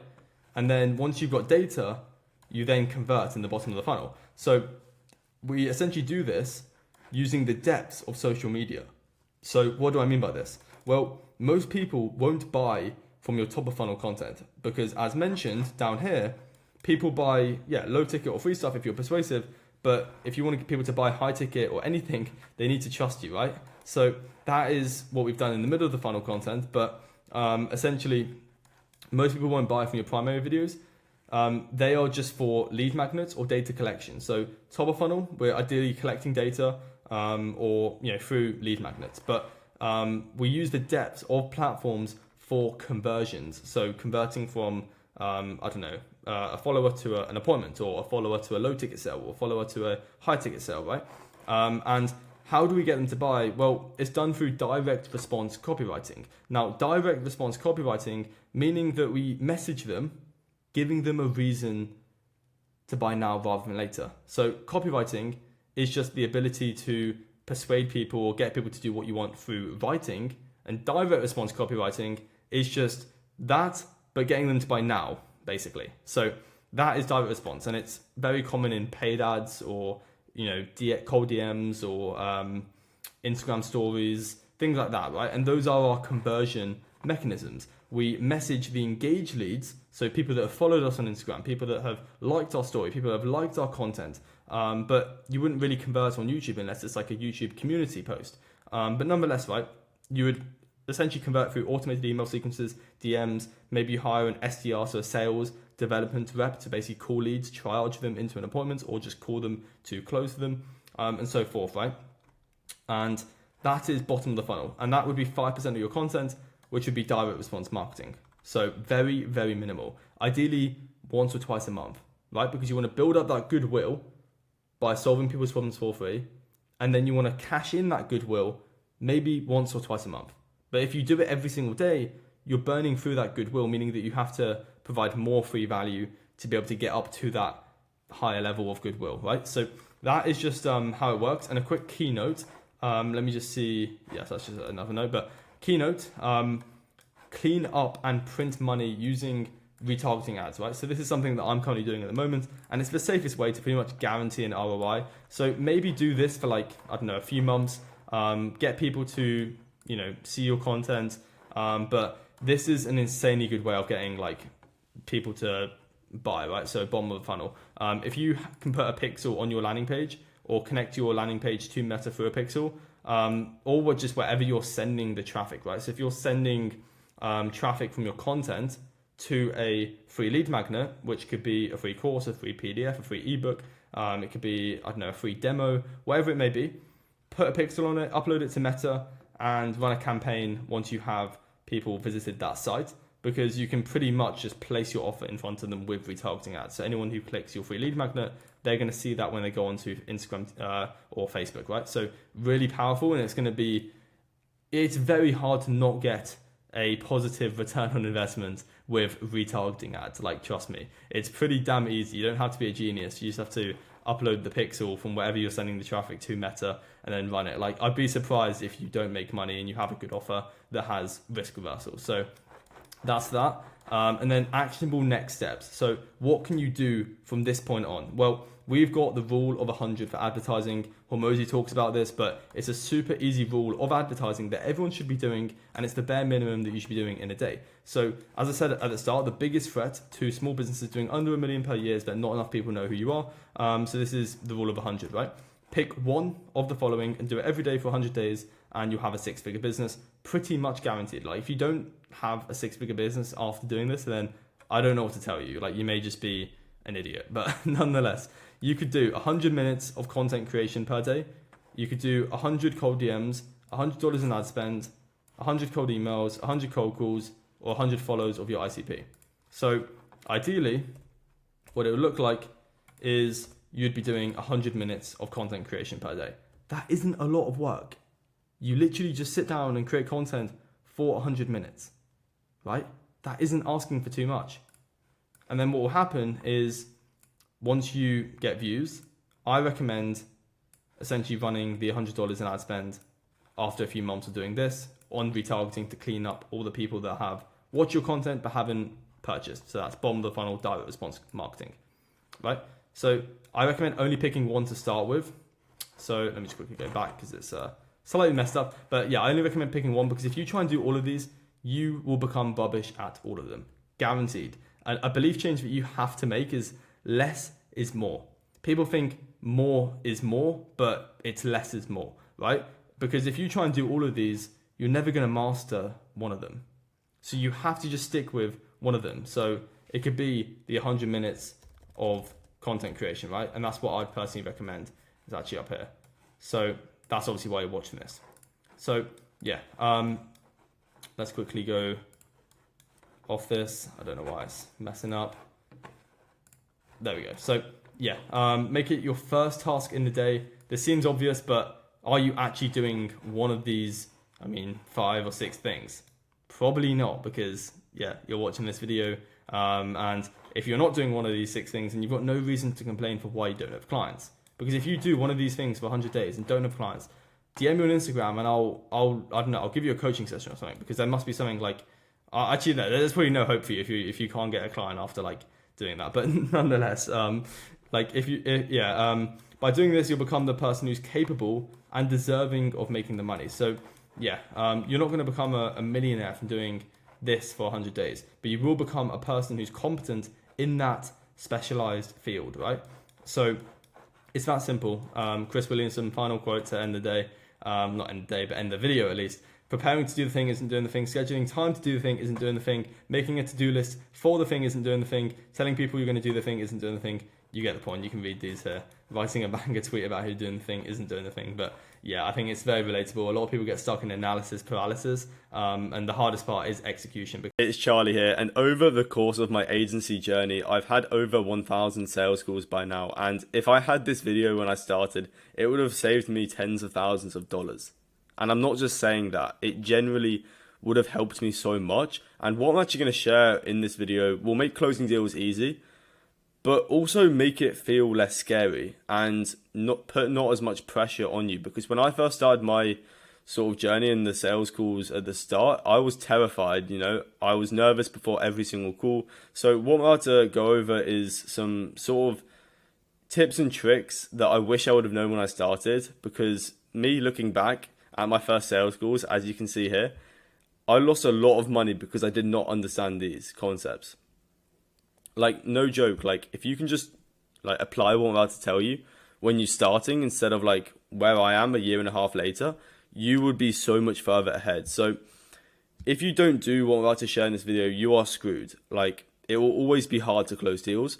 But the truth is that before we go into the actual like nitty gritty, like actual details of how we're going to do this, we need to sort of understand how your mindset should be before actually going into the call. Now, this is something that a lot of beginners, including myself when I started, I made the mistake of doing this. Now, a lot of people think that if they don't close the deal, then they've lost the call, and they go into the sales call thinking that they have to close the deal. And by doing that, by nature, you're putting a lot of pressure on yourself, which is unnecessary. When actually you need to sort of reframe your mindset and go into the sales call thinking that you're more of a person who's trying to diagnose their problems instead of trying to sell them on a solution. Just go into the call thinking about, identifying their problems, helping them, giving them value, instead of just trying to have this be all or end all of black and white, either you close them or you don't close them. Because quite frankly, and I did this myself, I went into the sales calls just trying to close every single client. And the reason it doesn't work is that, to be honest, some of your sales calls are going to be people who aren't qualified for your product or service. And by turning people away from your service, you're actually going to make the people who are a good fit feel like you mean it. And when you speak with conviction and you say to them you're a good fit, would you like me to explain how I could sort of help you and get you to that end goal? It's going to actually seem more genuine because you turn people away and because you aren't so focused on the end result. Now, I'm going to go over this more, but sales is literally like a tennis match. It's back and forth constantly, and every word has, or it should have, meaning behind it. You can't just be saying things for no reason. And it's also like a tug of war sort of contest. Like, you're constantly pulling, the other person's pulling, and the person who wins, right, is the salesperson who has high conviction but low attachment. Now, low attachment is something that I've been working on myself, and it's essentially where you don't like forget about whether you close the deal or not. Just focus on helping the person. And high conviction is someone that speaks with utter confidence. You can tell in their voice that they mean it. They say the price and they don't speak after. They explain their service without stuttering. High conviction, low attachment. You want to have energy, you want to have good energy, but you also want to be completely detached from the outcome. Now, an example is men and women. Now, men tend to always chase women, right? And notice how when the woman doesn't respond, and it's the same vice versa, by the way. Same with women, how if they were to contact a man and he isn't that bothered, but the woman still chases him, or vice versa. It's the same principle. The person who needs the other person more wins. If that makes sense. So when you're asking your questions on the sales call and you're amplifying pain and building an emotional sort of battle within them, the person who needs the other person the most wins. So in terms of how that sort of looks like, or what that looks like, it's quite self-explanatory. But if you can make the prospect feel like that they need you more than you need them, and you've got low attachment, it's gonna drive them to want to buy. Because a lot of salespeople, and I have made this mistake myself, is that when you keep obviously I'm not saying you can't push and you don't handle objections. No, I'm saying you do handle objections, but you need to handle it in a way that you don't really care if they do something else. Obviously you want to help them, but you don't want to come off as because too many salespeople come off as they're just trying to get money. And realistically, obviously, you are financially incentivized to close the client because you're going to make money. But if you can just come off as a genuine person who wants to help the other person and isn't attached by money. So for example, I'm not because it sounds like I'm saying not to handle objections, but you should handle objections and you should push back until you get a yes or no. But you need to do it in a way that makes them seem that you aren't too attached. Now, here are some tactics that the best sales reps use in the world. Now, silence. Silence is, very powerful, and it's contrary to what most people think. And if you were to sit in a room with billionaires, most of them would just be silent. They'd be listening. The best salespeople are the listeners, and the people who just shut up and extract the information they need. So, for example, when you're asking your questions on the sales call, you don't put words in their mouth. You just say the question and you let them speak. And if they don't give you an answer that you want, you stay silent for an extra 2 to 4 seconds, and they will feel like they need to tell you more. Because when you just don't speak after asking a question, and the reason we ask questions is it's multiple reasons. It's to actually qualify the person, to make sure they're a good fit. So obviously we don't want anyone coming into the agency or the program, etc., or whatever you sell. So it's to make sure they're a good fit, but it's also to build emotion. Now, a lot of people, if I were to ask you, I don't know, where would you want to be in 6 months? And you give me a short answer of, I don't know, 10K per month. If you just don't speak, they're going to feel like they haven't given you enough information, and then they will speak more. So that's one thing to keep in note. Silence. If you're a beginner, the best thing you can do is just not speak very much on a sales call. For multiple reasons. One, you can't mess up as much, so you won't actually stutter as much. You won't say the wrong thing as much. Also, you can extract more information. You want to make them speak. They should be speaking for like 70% of the sales call, maybe 80% even. So silence is extremely powerful, and it's something you should use. Now, the next one is complement-based selling connections. So when you're building rapport at the beginning of a sales call, it's really, really important to compliment them. So a lot of people, they give on the sales call, but if you can say like, you seem like a genuine person. Now, building a connection is really important because it's going to make it really, really easy to close later on, because you've built a connection and you've complimented them, which means that they feel like they need to give something back, which obviously is going to be money. Now, the next one's empathy. Now, empathy is one that you probably heard before, but the one that can listen and just sympathize with the prospect is the one that's going to win. Like, it comes back, and I'm going to go over lowering guards and ego evasion at the bottom, but essentially empathy is just listening to them and like feeling their sort of energy and not interrupting them. I see so many people interrupt people, and it's just rude. Just be quiet when they're speaking.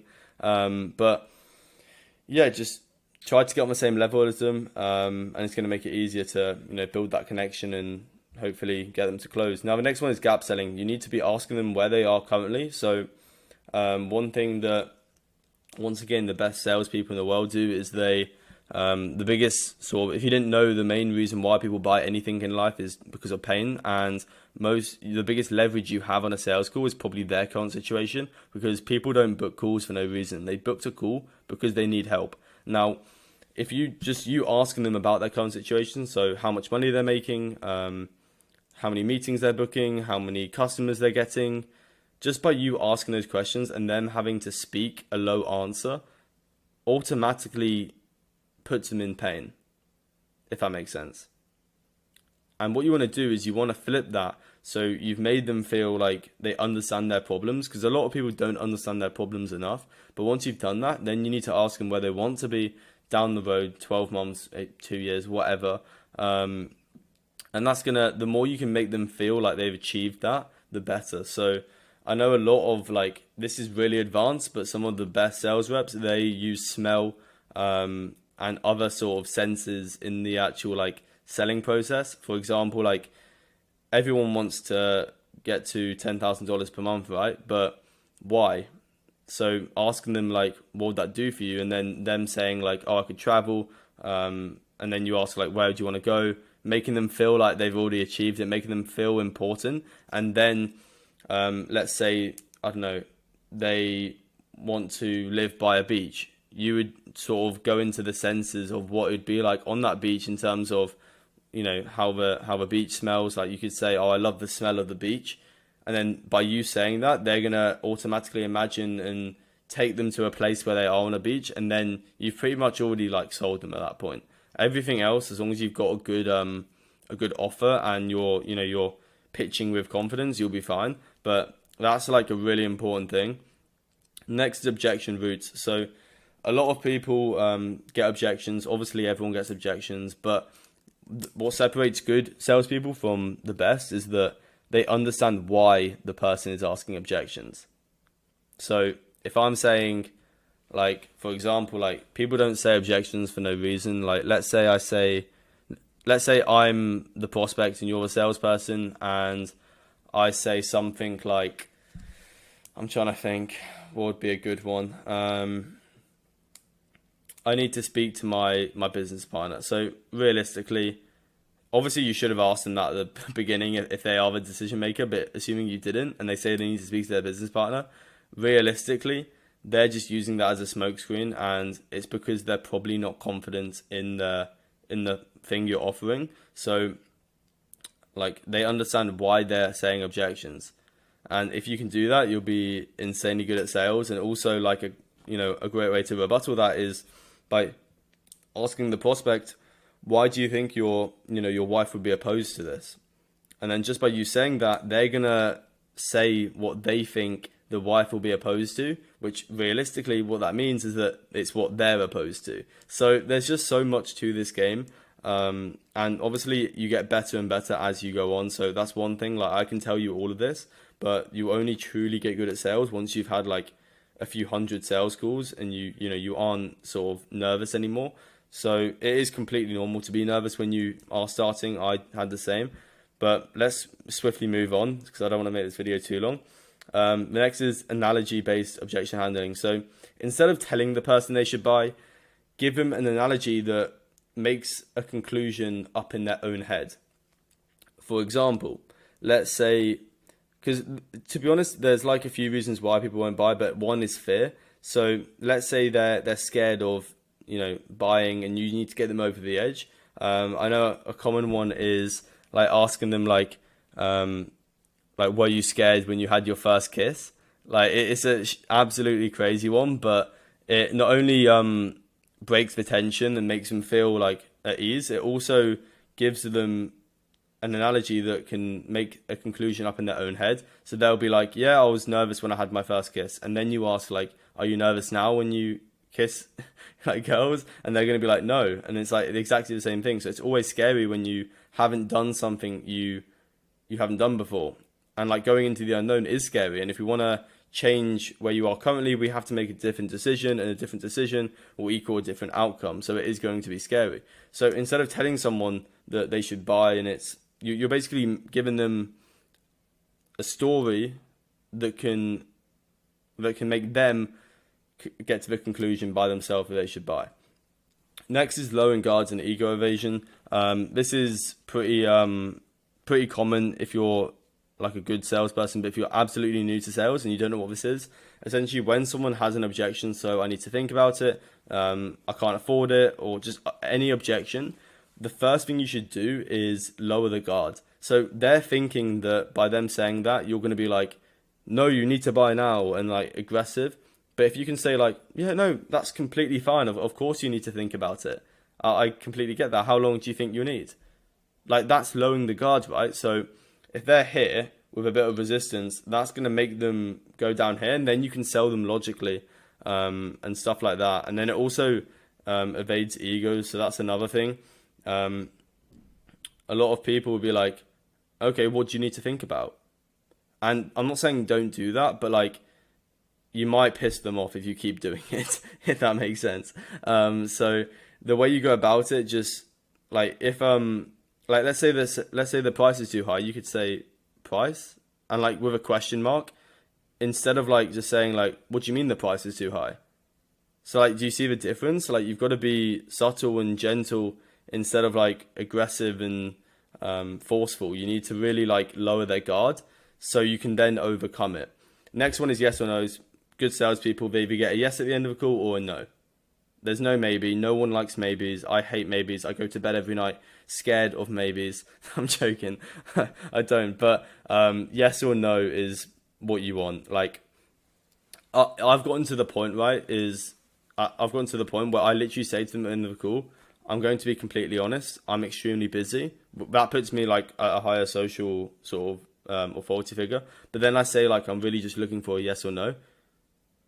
And what that does is it's like, it tells them that you're busy and you don't have time to do follow-ups, but it also just, gives you an answer that you can tick them off. Because realistically, when people say they're going to get back to you, like 90% of them don't, especially if you do sell them on something like this. But next one, lastly, frameworks are better than scripts. Don't read off a script. Like you want a framework, you want to understand how you should structure the sales calls, and I'm going to tell you right now. So you start with the report at the beginning for the first 2 to 5 minutes, build a connection, talk about, give them compliments, connection, empathy, stuff like that. Then for the next 20 minutes of the sales call, it should be you asking them questions. Once again, current situation versus desired situation. Also, it's not just about building emotion. It's also about actually understanding if they're a good fit. So ask them certain questions like, what service do you provide? How long have you been running your business? Just basic questions, but that should be about 20 minutes. Then it should be, if they are a good fit, you would say, I'm excited, you're an amazing fit. Would you like me to explain how I could potentially help you? Getting them to say that's a small yes, which equals a big yes at the end. And then you're going to pitch them for about 10 to 15 minutes. And then they're going to ask you questions. Then they're going to say the price question. And then you're going to say the price. And then there's going to be objections. And then once the objections are done, the end of the call's done. So the whole goal is to structure in a 45-minute call close, and that's really what you should be going for. I know a lot of people say like do follow-up calls, and that should be a last resort if you really cannot get them to close. But even then, I wouldn't even do follow-up calls because you're just giving them a reason not to buy. And as time goes, also doubt builds. So you don't, like, what I've noticed is that from my calls that I've had 1,000 of them, the longer time goes. So let's say you pitch them, you tell them the price, you cannot get them to buy, and you set up a follow-up call in a week, they're going to have so much more doubt because doubt grows the longer the time goes. So that's something to note, but hopefully this video helped. Like, comment, and subscribe. Okay, welcome back to my channel. I hope you're having a wonderful day. In this video, I'm going to show you exactly how to create the world's best automated onboarding process and funnel you would have ever seen anywhere like on the internet. So make sure you lock in because the first 24 hours from when a client buys from you is by far the most important because they're either going to be thinking to themselves, have I made a good decision by working with you, or do I regret and actually, made a wrong decision by working with you. So the first 24 hours sort of sets the tone, you could say, for the relationship for, you and your client. So you should know that the product is the most important thing when it comes to running a business. So if you don't understand this and you don't have this in place, then you're just making it hard for yourself, basically. So let me explain this in the most simplest form and just video I think you would have seen. So essentially, what you need is go high level. And once you get go high level, you need to go into your sub account and you essentially need to create a pipeline. Now, you can have a pipeline for before someone buys.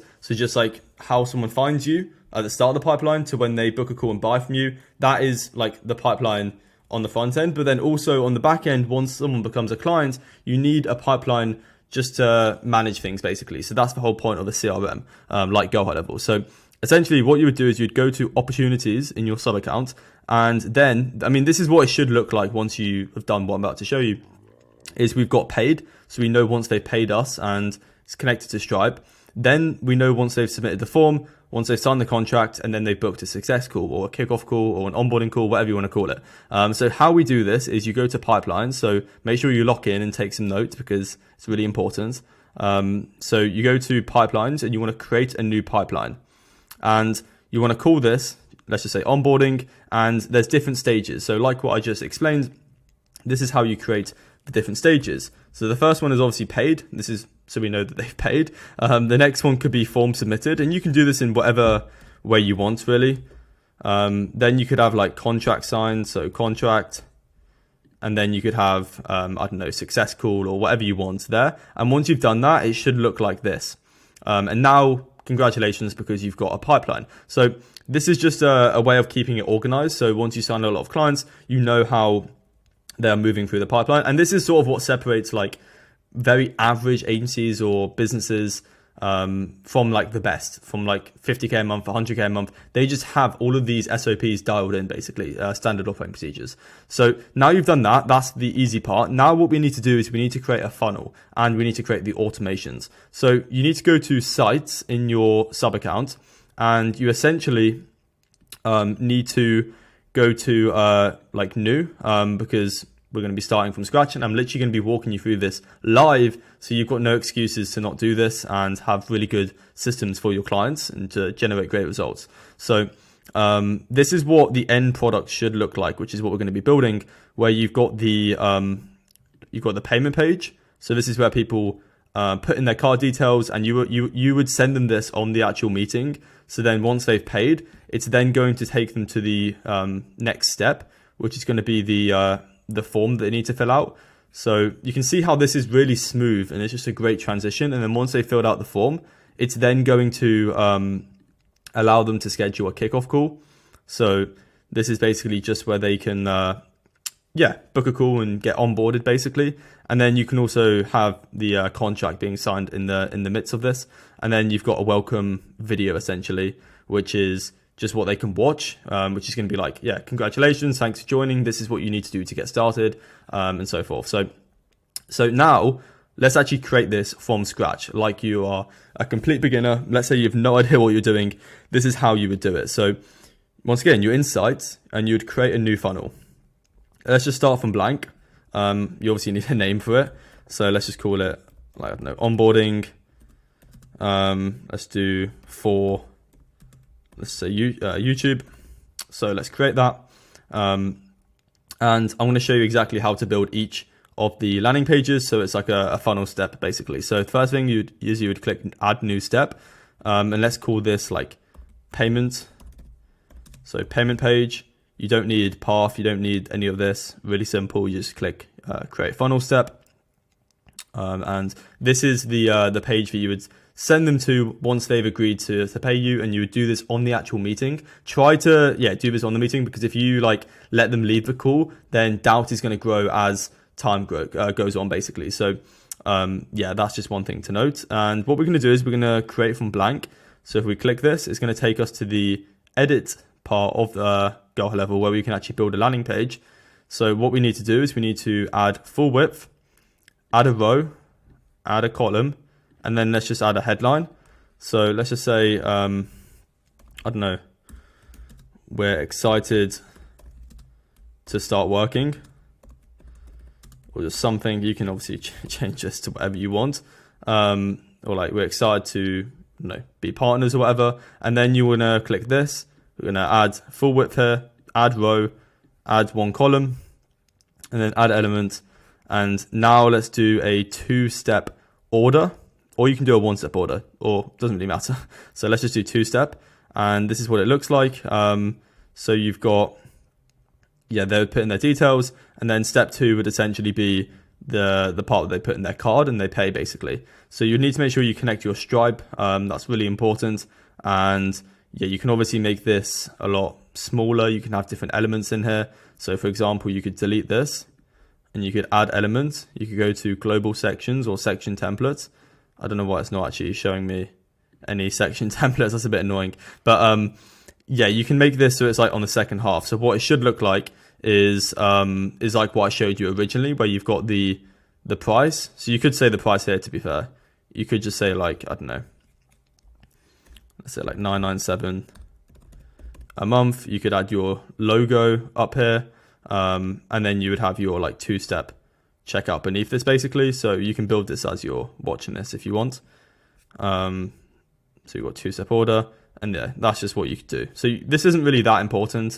Just put your logo and stuff like this, because it doesn't really matter. And then once they click on go to step 2, and once they actually pay, what's going to happen is it's going to go to next step. So button actions is go to next step, which is what we want. So let's save this, and now let's create the next page, because that's what it's going to be sending them to after they pay the invoice. So let's wait a second. Sometimes Go High Level's got a lot of usage, so that's why it's a bit slower, but it's by far the best software out there. Now we need to add a new step, and this is going to be the form page. So let's just put form, let's create that. And I'm going to show you how to do this now. So once again, let's start from blank, and you would basically just want this similar thing of where you put text at the top. So let's start by adding full width, add a row, one column, and then just add text. And let's say, I don't know, please fill out the form below. So please fill out the form below. And then you basically just want to add another element, but this time, instead of it being the 2-step order thing, we're just going to put a form. And this form can be onboarding form to customize. So what you'd want here is you'd want about 10 to 15 questions, and it's important you extract information that you need to deliver great results. So for example, if you're going to be setting up, I don't know, automations on their Instagram, you'd need to make sure that you ask for their Instagram username and password, or vice versa. If you were doing emails for them, you'd need to make sure you can access their email, or just, I think the onboarding like form questions is literally just for like getting information so you can deliver a great service. That's all it is really. So let's save that. And to edit this form, if you want to add more questions, all you need to do is actually just go to the form builder, which is also in Sites. So you don't need to go out of like this Go High Level tab. You can stay in Sites, and you can just go to form builder, and then you can basically just click on this and give it a second. And you can see that you can just add questions by going here, add form element, So you can ask for their phone, their email, just everything pretty much, whatever you want, to be honest. And if you don't know what to do, you can put this here, and then you can actually change this, I believe, by putting this as like, I don't know, let's say you want their Instagram username and password, you just put that here, or whatever you're selling, just make sure you can get access to. So that is what you do, and then let's just not save that. We don't need to save that. Then you can just go back to funnels, and let's go back to, I think we were on this one, I believe. And then so that's what you do for the form. And then obviously the button action, so once they click submit on this form, it's then going to take them to the next step, hopefully, if it's laid out correctly. So if we click on this, so button actions, redirect action, we want to go to next step, basically. So now save that and then go out. And now I'm just going to quickly show you how to get them to schedule the onboarding call, because some people are confused about how to do that on the next step. So it's really simple once you know what you're doing. And this should honestly take like 20 minutes to set up max. So let's just add a new step. Let's call this, I don't know, onboarding call. Really simple. And this is just like such a smooth process that your clients can go through, and they're going to be like, this guy has got, or this female has got their systems dialed in, and they're going to be happy they decided to click that button to give you money, basically, and put their card info in. So just do the same thing of just adding text here saying like whatever you want, basically, like schedule your call below. And then in terms of adding a form, we do the same thing.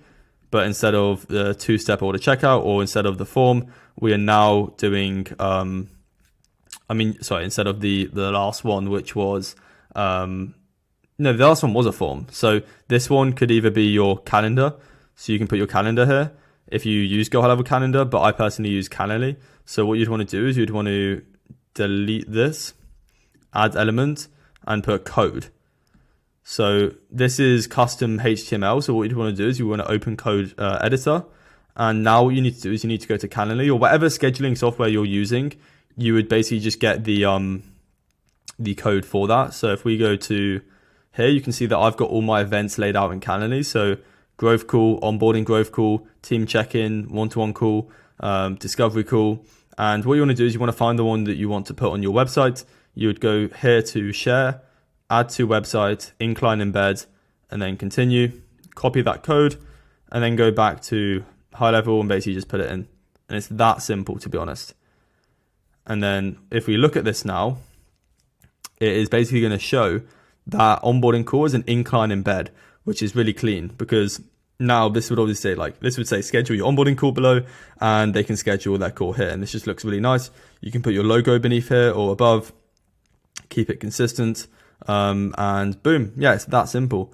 So if you wanted to add a contract here as well, you can actually do that. Someone in my school community put this code here, so it's definitely possible. I haven't personally tried this, but it should work, basically, if that makes sense. So I'll probably put this in a Google Doc below this video in the description, so you can check that out. So you basically add this into your thing, and it should basically allow them to sign a contract in the automated onboarding process, because that's a question I had before, and that's how you would do that. So now you've done that, you've basically finished. You would obviously want another step, which could be a video saying like, thanks for joining. And that's what I highly recommend. And then also, I think that's it, to be honest. Like, those are the only 4 steps. You would add another one here, which would be a video, but I don't want to do that, because you guys understand how it works now in terms of like creating landing pages and then going to the next step once they complete that. So now what we're actually going to do is we're going to go to automation, because we need to create workflows to essentially allow us to track the pipeline, and also to make this a really good onboarding experience. Because I think the main thing is to just create amazing experiences for your clients. Like, for example, Porsche has gotten so good at this. Like, you know how good a Porsche is before even buying a Porsche, because of how like clean and aesthetic that like of a brand it is. So you need to have the same thing, right? So this is what we're doing in workflows. So for example, whenever someone has paid, what this looks like is we've got a trigger. So the trigger is order form submission. And in the funnel website is onboarding funnel. And this basically is going to add them as a tag, which is needs to be onboarded. So this tells us that they need to be onboarded, and then it's going to create or update an opportunity in the pipeline, and then it's going to send them this text message to their phone saying, thank you, we have received the payment. Please continue with the remaining steps to complete the onboarding process. So this is the first workflow we have for when a client pays us basically, and it just says, yeah, thanks for paying. Please move to the next step of the thing. And you can obviously change this in your in your like sub account.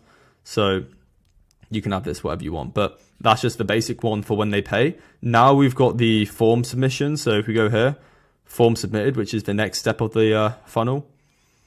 And this is going to be, once it's load, this is just a basic trigger. So form is this one, as you know, and then it's basically just updating them in the pipeline. So it shows that they've gone through this stage now. And then I think finally we've got the booked a success call, and then we've got a done. So booked a success call should look like this once it loads. So yeah, they booked an appointment.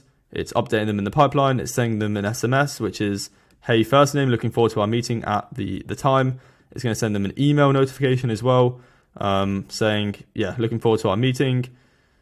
And then 10 minutes before, SMS and an email, but you could change this to an hour before or 10 hours before. It doesn't really matter. So now we've finally finished, and yeah, this is what the final one looks like, where it's just should just be removing them as a tag. So now we know that they're onboarded successfully, and that pretty much sums it up. Like it's really easy to build. This will probably take like maybe 30 minutes if you're a beginner, but hopefully you can just do this whilst watching this video. So if you need to go back, you can do that, and you can build this as you're doing it, because it's really important. Or if you just want this snapshot completely done for you, and you want all of these automations plus the sites and the funnels, as well as also, you don't just get the onboarding one, you also get all of these as well. So you get a cold email drip campaign, you get a AI appointment setter snapshot, booking bot snapshots, onboarding pipeline, which you just talked about, custom snapshots, which is high ticket funnel workflows, low ticket funnel workflows, webinar workflows. Every single workflows and automations and funnels you could think of, I have put them into my school community. So if you want that, you can join. It's very cheap. I'll go over here to the about section. So if you click the link, first link in the description, it will take you to this page, or maybe it'll take you to a landing page, and then you'll get sent to this page. But yeah, this is my school, and I've basically put everything in here. So you also get free Go High Level, which is, I mean, why most people join, because it can get expensive. I understand that most of you guys are trying to actually save money, and this is a great way to do that because it's cheaper than Go High Level, and you get all of your workflows pre-built, so you don't need to actually do anything besides just like building a form maybe. So it's super simple, and yeah, they're truly some of the best AI appointment setters that I've built over the last year, 2 years of me building my agency. So yeah, you can get access to that in the description. If you don't want to join the school, that's totally fine. Just leave a like, comment, and subscribe on this video, because I'm going to be dropping some great videos in the future in the next few weeks. So I really don't want you to miss them. So make sure you subscribe so you don't miss them. And yeah, have an amazing week. I'll catch you in the next video. I'll put some videos up here that you can check out. And yeah, keep crushing it, and I'll talk to you guys soon. Okay, today we've got a free Facebook ads course, and I'm actually really excited to dive into this today because I'm going to be showing you some of the newer AI strategies that you probably haven't seen anywhere else, right? And it is a complete guide, right? So a step-by-step tutorial from actually creating the ad creative using AI all the way to actually publishing it and pressing launch on your first ad campaign. So it's going to be amazing. It's really simple and easy to understand, so it's totally beginner friendly. And without further ado, let's just dive into this, right? So in this training, you're going to learn the following, right? How to create a winning ad creative. So we're going to be covering how to use static images, how to create video scripts, how to actually get AI user-generated content creators, right? Which is really unique and really trending at the moment. And then the actual editing process of it. So we're also going to be covering the copywriting formula, structure, how to actually upload the ads and make sure you have the right targeting, retargeting, similar audiences, and pixels for tracking the actual conversions and everything. So yeah, I'm also going to give you some extra insights and tips at the end, so you can create your first profitable ad really easily, and this should be the only video you need on Facebook ads. So yeah, there'll be timestamps, so if you do just want to skip to whatever part you want, feel free to do that, but I do recommend watching all the way through for the best experience. So why should you listen to me? Well, I've been running ads for quite a while, and it was actually one of the first offers that I ran for my coaching clients when I first started helping fitness coaches and other coaches with my agency, right? So yeah, in this particular screenshot, you can see that we're getting about £48 per purchase through this ad creative. This one's about £70 per purchase, but nonetheless, right, we're actually profitable on the front end, and then we actually make even more money on the back end with our recurring subscriptions, right? So it's pretty crazy. And even if you can break even on the front end with ads, right? So let's say you have, or let's say you're charging $1,000 a month, even if you can break even and spend $1,000 to acquire a customer that is then going to pay you $1,000 every single month after that for 4 or 5 months, you're basically just signing clients for free, right? So it's pretty insane. So why and when do we run ads? You see, people don't realize that you have to spend to acquire clients. People don't realize that. Now, it's either with your time, right? So you could be cold calling, you could be sending cold DMs, you could be creating content. You could do it with your money, which is paid ads, influencer shout outs, all of that jazz. Or you can not get any clients and pay with ignorance debt, right? Because you don't know how. So we can make the switch from trading with our time to money once we have a proof of concept in our offer. Now, you can do this once you have product market fit, and just for simplicity's sake, let's just say product market fit is when you get your first 10 non-affiliated sales. So non-affiliated mean your 10 first clients aren't your friends or family members because they're buying into you, right? So once you've gotten 10 sales, you can then have product market fit, and then you can run ads, right? Or you can do it if you're just confident in your fulfillment. Cool, you can run ads, right? So Alex Hormozi's rules of advertising, before we just get into this, right? Anything is better than nothing. Some things work better than others, and nothing works forever, right? So those are the 3 things about ads. And it's better just to get stuck into the game, because once you're in the game, you're going to learn a lot quicker. So I recommend just being involved in it, and then yeah, take some notes on this video and you'll be cruising. So let's get into the first point, which is how do you actually create winning ad creatives? So ad creatives are what you see as the consumer in the ad, right? So the photo or the video, and I'm going to be walking you through the best types of creatives to run right now, this day and age. So let's get into this. The first one is face ad creatives, right? This is perfect for if you are maybe an agency running ads for like gym owners or even like roofing companies or whatever business you're working with, or maybe you're running ads for yourself. If you can get faces that are ideally smiling on the actual ad creative, that is amazing. And the reason it works well is because humans are social creatures, right? We like seeing other people's faces, and this would work amazing. Let's say you are a e-com brand providing, I don't know, a product for children, right? If you can have children smiling on the ad creative and then put that in front of 40-year-old mothers, it's going to perform significantly better than just having a product image, right? So if you can put faces on your ad creatives, that is a really good variation of it. So that's the first one. Second one is product info pointers. These are essentially your product, and yeah, this is really powerful, really easy to do, and these are known as more static ads. You've got female UGC, and this can be yourself, but this is what I've seen to be working insanely well at the moment, and it's quite trending, right? So this is where the AI comes into it. So UGC just means user generated content. So if we actually take a look at this, and I'm going to show you how you can create something like this. This is entirely AI generated, right? So if we click play. Agency owners, are you chasing leads all day? If so, then listen up. No more cold calling, painful outreach, or doing annoying follow-ups. We've got the solution, and it's not what you expect, so keep watching. So you get the point, right? This is a minute ad, but I just wanted to show you 10 seconds of it to show you how we are going to create an AI avatar to be able to speak, and then we upload that to the ads manager, which I'll show you later on. So definitely keep watching because you're not going to want to miss this. So how this works is we essentially use a tool called Captions, and this is where you get AI to create content. So if you go to captions.ai, let me just quickly do it so you understand what it looks like.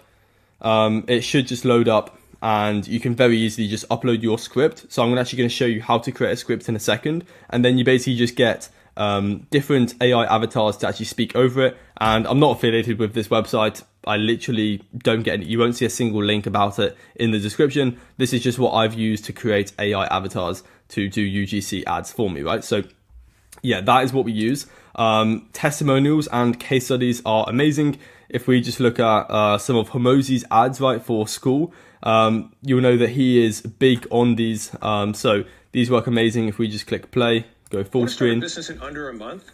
Well, that's exactly what these guys did when they started the school games 30 days ago. Justin hit 45,000. David. So as you can see, he just goes through each member and how they've made money, right? So now let's actually get into the scripting of it. So just quickly, yeah, once you hit an activation point with your client, so an activation point is essentially like a checklist of steps that a client goes through when working with you. So let's say you run ads for gym owners, just to keep it really simple. Once you've created their ad creative and you've set up their ads manager and you've launched a campaign and you've done it really quickly for them, you can then ask just for a 5-minute interview to gather feedback on the first 1 to 2 weeks of them working with you, right? And then you can use that in your ad creative to get clients for yourself. And then you can even leverage this, a simple ad just as retargeting, right? So that's just a quick tip. But now let's actually just create compelling scripts for video/UGC ads. So the one you just saw of the female talking, we're actually now going to create the ad the ad script, which is really important. It's one of the most important things. So this always comes down to your hook and offer, and you can actually go into the ad library and search for your niche and get inspiration of this. And if you find ads that have been running for more than 4 months, you can actually turn them into transcripts so you can get an idea of the patterns that work. But I'm going to give you our killer formula right now. Like, it's going to be insane. And if you can just take notes, that would be amazing. Also, one quick thing, if you see an ad just on your, I don't know, whenever you're scrolling on Instagram or whenever you go onto YouTube, most people just click past ads, right? I pay attention when I see an ad. That's the difference, right? You need to pay attention when you see an ad that is especially been running for like a few months, because no one's going to be running and burning money on an ad that doesn't work for a few months, right? So that's that. Make sure you pay attention when you see an ad in your niche, because it's probably working and you need to get on that. So example, here is a winning script that is already proven. So hook 1, right? I've given you 3 variations of hooks, and you'll notice that we found that asking a question in the first 2 seconds always works best. There's no 2 ways about it. If you can say, and I'll go through an example in the tonality that you need to say it in right now. So let's just say, fitness coaches, are you looking for more qualified appointments on your calendar? That would be a good hook, right? Another variation of the hook, and you basically just record yourself speaking 3 hooks, and then you put the hook just in front of the same offer, right? And the body, because the body and offer stays the same, but the hook and the close, you need to have variations. You need to be changing them every single week to constantly be testing new things. So a second hook could be, let's say, real estate agents. If I could give you 5 qualified new listings, would you give me 27 seconds to explain how, right? That is just an example, right? But you can get more creative. Now, another hook could be, like let's say real estate agents want to know why 87% of real estate agencies fail. And yeah, that's perfect, because asking a question is going to make them more curious. They're going to be thinking, why do 87% of agencies fail, right? And you'll notice how we use specific numbers in the hook as well as a question, and that works even better, right? So now we have the second paragraph, which is the bit before the offer. So we say, if so, listen up, because I've got the solution and it's not what you expect. We've helped, I don't know, let's say 100 agency owners solve the problem of booking appointments through our AI growth funnel. This means no more cold outreach, no more referrals, and no more expensive paid ads, right? So that's the second part of the ad script. And then you dive into the simple offer, right? Which is, if we don't get you, let's just say, an extra 5 new listings in the first 30 days, you get the system for free. And then you would ask another question. So what's the worst that can happen? Book a completely free implementation session where I'll walk you through the entire process and you can ask any questions. Click the link below and I look forward to speaking with you. Click the link below so you double confirm about them clicking the link. But this is just a very simple but very effective script, right? So hopefully this is helping and you can be writing this down as you're going. And this is just what I'd be doing for the actual script. So now let's talk about scoring the ad, right? So this is from Ty Lopez. Most of you know who he is, but he essentially has this framework, which I think he got from Harvard or whatever. But essentially, value, rarity, inimitability, organization are the 4 metrics that we can use to actually see how good your ad creative are. And we basically score each one of the 4 out of 10. So for example, value. If we look at this ad creative, how much value are we giving to the actual viewer? And you could say that it's probably 6 out of 10, right? If we use this hook, do you want to know why 87% of agencies fail or whatever? It's, it's a bit of value, but it's nothing crazy, right? So we could give it a 6 out of 10, not the best, right? So that's something we could improve in the ad. Rarity, how rare is it to see this type of ad and someone speaking, right? Now, if you were to include a female speaking, the rarity increases, right? So that is better, right? Because we don't want to provide overexposed stimuli to a market. So if you can get more creative in how you present this to your niche, the better, right? So that's why I talked about female UGC and AI, content creators. So inimitability, how hard is this to replicate? Well, that is your offer, right? How hard is your offer to replicate? And the harder it is to replicate, the easier it is to get clients. And as I said, the main part is just your hook and your offer for video ad creatives. So you really need to dial in that. And it's better to go over the top with your offer, and then, it's better to go over the top than not get any clients in the first place. So then you've got organization. So yeah, this is pretty simple, but how easily can you get this ad creative done? So if it's using the captions.ai, then it's really easy, right? You can just pretty much copy and paste this into it, and you can replicate it, and you can record multiple different ones in seconds. So yeah, that would be how you would score your ad creative, and then you would do all of them. You would basically just add all of them, and then you would divide by 4, and then times by 100 to get a percentage, right? So that is how you would score ads. And just to give you a heads up, 9 out of 10 ads will fail. So it's very common to spend $1,000 on 10 different ad creatives, and let's say you're spending $100 per one. That's very common, right? And you lose $900 on 9 of the ad creatives. But what you find from that testing phase, whether it's 2 weeks or 3 weeks, you will find one that will generate you a 2 to 3x return on ad spend. So let's, if you spend $900 on 9 ad creatives, you'll find that one will maybe make you 200 back. So you still lose money, but now you found a winner. So then on the next $1,000 of ad spend, you will then make $1,000 or even $2,000, right? So you have to lose to be able to gain, right? And most people just can't go through that, or can't, adapt their mindset to be able to lose, right? And that's why not many people see success. You have to go backwards to go forwards. So yeah, we're also looking for about a $5 to $7 cost per lead.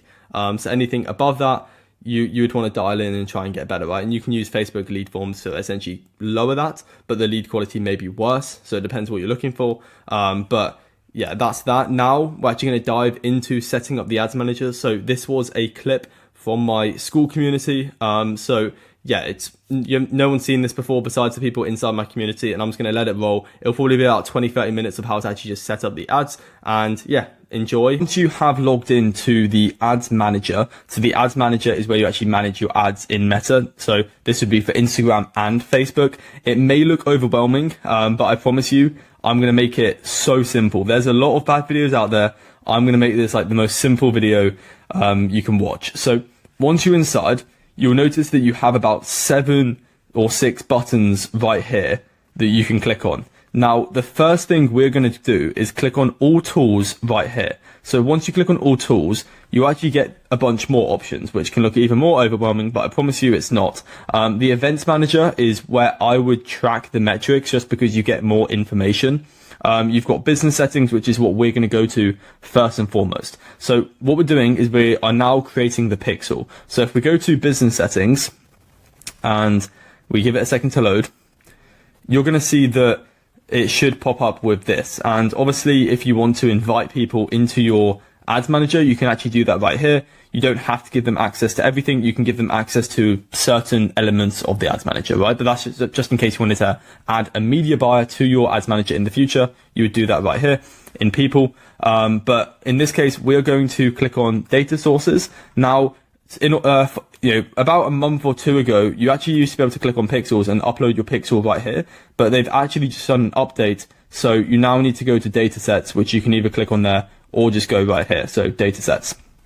Now, very simply, what we're going to do is we are simply going to create a data set. Now, the reason we create data sets is to basically assign it to a ad set, and then we can actually get a pixel to that ad set. So it sounds confusing, but I promise you I'm going to be walking you through this. So just keep going and maybe take some notes or set this up as I'm doing it, right? So if we click on, you can see here, you have people, partners, and then connected assets. So what we're going to do is we are essentially going to click on add, and we're going to create a new data set. So in this case, let's just call it V1 example for school members, right? Very simple. So we're definitely going to remember this name. So if we click create, what this is doing is, I'll explain in a second, but essentially gives us if we refresh this, it will now allow us to connect an asset to this data set. So you can see right here, V1 example for school members, that is what we created. And we're going to go to connected assets, and we're going to connect other business assets, and then we're going to select agency start. So once you've clicked added, it's then going to, say it's been done. And now we can go on these three dots. So we're going to go to events manager, which is right here. And we are almost done setting up the pixel. Now, once this loads, it's going to actually show you what you can do. So you can see here, we're going to go to data sources, but in case you wanted to know what it looks like once you've set it up, this is just, actually, if we go back, let's go back quickly, and we go to this one. So you can see this is my pixel that's already connected to my school community. You can see here that we're getting, you can see 244 visitors to my about section on my school, and that was on the 20th of July. So you can see this allows you to track the page views. So that's why I recommend you actually come in here to be able to track your metrics, because you get more data basically. So events manager is great for tracking metrics. But what we're going to do is, you can see right here, we actually get the example. So you can see V1 example for school members. That is the one we just created. And you can see that you get two options. You get more than two options, but essentially, to summarize this really simply, send events from a server basically means that if you're working with a platform like School, so School, which you are in, so hopefully you know what School is if you're watching this, but School basically have their own server. So it comes from their side, and that's why it's called server side, because School basically gets the data and then it sends it over to Meta. But if you are setting up, let's say a landing page or a VSL that you're sending this ad traffic to, then it's going to be the other way around. So vice versa. It's going to be Meta basically getting from the landing page. So obviously, if you are doing this for a school community and you're sending this traffic directly to school, you would actually set up conversions API, I believe. But in this case, I'm going to be showing you how to connect the ad, to the landing page. So we're going to click on set up meta pixel, and this works for landing pages, websites, things like that. Basically, if you want to send traffic to that. So yeah, and obviously like forms as well, you'd use this one. So let's click on this, and you're going to get an option to manually add the pixel code to a website. So very simply, if I can speak, what we're going to do is copy the code and then go over to our high-level sub account, which you should have because you're in the community. If you don't have that, just either message me, Usman, or put a post in the community. But once you're inside, you are going to head over to sites, and if you want to, you should have landing page examples. Obviously, I'm not going to build a landing page in this video.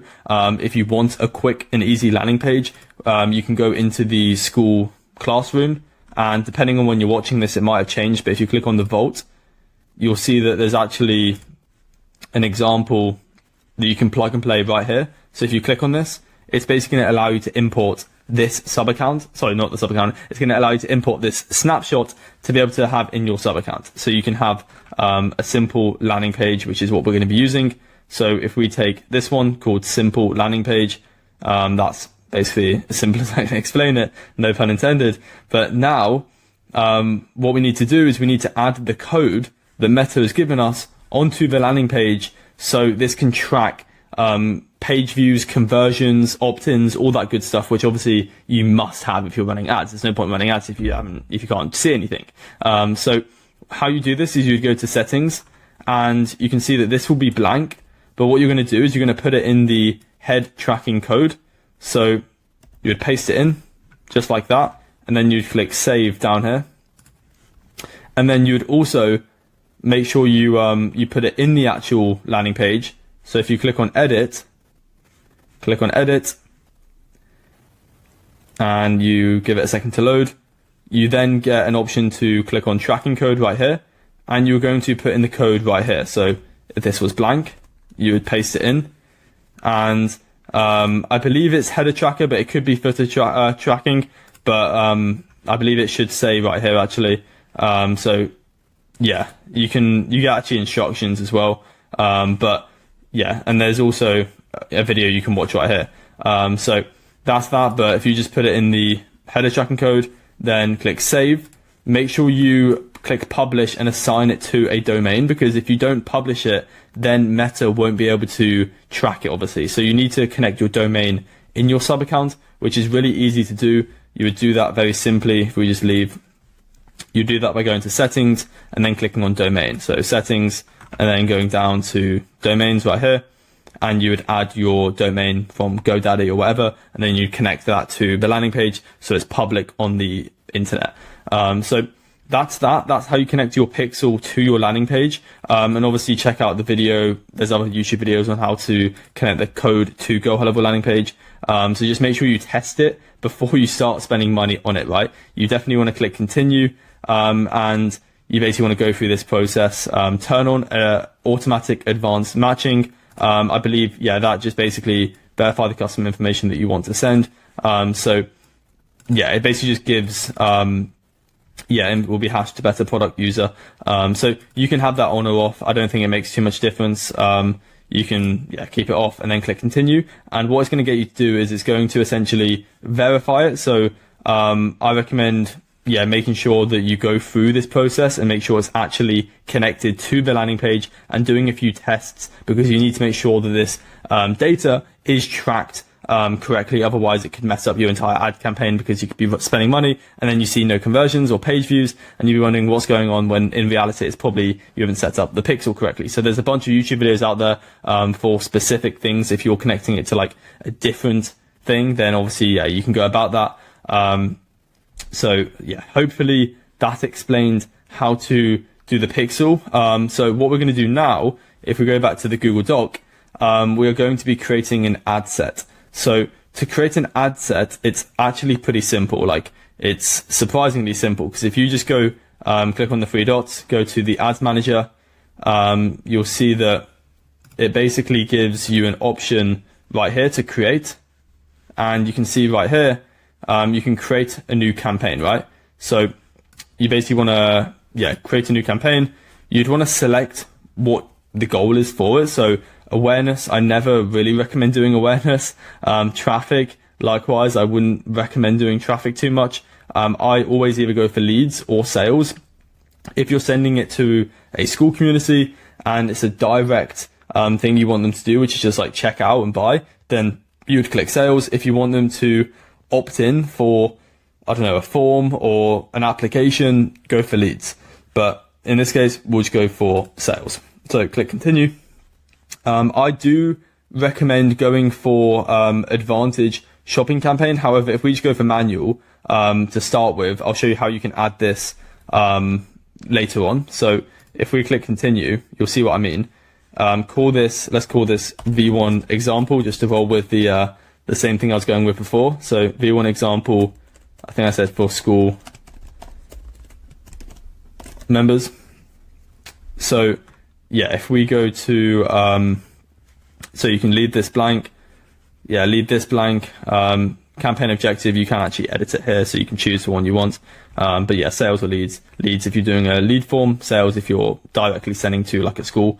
Now you can, I recommend turning this one on. So it can get very confusing with like CPO and all of these terms. I think this one's really good because this allows you to not have to check into the ads manager like every single day, because how this works is it essentially will distribute your budget across current like delivering ad sets to be able to get the money that is like it basically just puts more money towards the ads that are doing the best, is the most simple way I can explain it. So you don't have to do it manually. So I recommend turning this on. Obviously put your daily budget. If you're starting, it's really hard to say what I'd recommend as a daily budget. I think I personally am currently spending like $100 a day, but you don't have to go that crazy. You could do like I wouldn't recommend doing anything under like $25 a day probably, or $20 a day. It's probably not going to do anything if you do under that. You need to get good data, and then you can do a testing phase for about 2 to 3 weeks, which I'll show you how to do right now. So let's just leave this as that. So far we've clicked sales, we've turned on advantage campaign budget, and we've put our daily budget that you want to spend, right? It's really up to you. So for campaign bid strategy, I recommend going for highest volume. You can go for cost per result, and things like this, but I think just highest volume is the one to go for. You can turn this on. It's really up to you. I wouldn't do it, but that's up to you. But you can leave this as it is, then just click on next. And now this is where it gets interesting. So you can see here that we now have the actual thing. So let's call this, I don't know, test. Let's call this test 1. And drive sales and conversions on your website. We want that. Performance goal, so maximum number of conversions. Pixel, so you'd select the pixel that we had essentially. So you can see that we've got it right here. It's obviously inactive because we didn't actually end up connecting it to the landing page. However, if you went through that process, you would have your active pixel, which is amazing. So yeah, as I said, if you are sending traffic to a school community, you would have the conversions API. If you're sending it to a landing page website form, it would be it'd be not a conversions, but it'd be Meta actually tracking the thing, not from the other server side. So yeah, obviously it's right here, but you would have made it active is what I'm trying to say. So you would click on that, and then conversion event, we would click on, I think, purchase. So that's obviously when people convert. However, if you're doing a landing page, which we are, you can do like lead. So yeah, that's that. But we're obviously making this like a sales campaign. So cost per result, you can change that if you go back up to, I think, the top of the ad set, and then yeah, you can change it. But if we go down here, I recommend leaving this as it is. You can set an end date. Like I said, you want to do a testing phase of like 2 weeks. So you can set an end date 2 weeks in advance, and then it will just cut off the ads. So hopefully this is not too complicated so far. We're just walking through the different features that Meta gives you. So this is where you can obviously put in your location of who you want to, like the countries you want essentially. So I recommend going for, I mean, it depends. Like if you're going for like, let's say you're running like ads for local businesses, you would set up the town that you're in or the city you're in, which is obviously self-explanatory. So this is just location. If you want to know what I personally do, I do United Kingdom, Australia, Canada, and then some other countries in Europe. US is a bit more competitive, but it's up to you. US is also perfectly fine if you want to do that. So yeah, you can also drop a pin if you want to be more specific.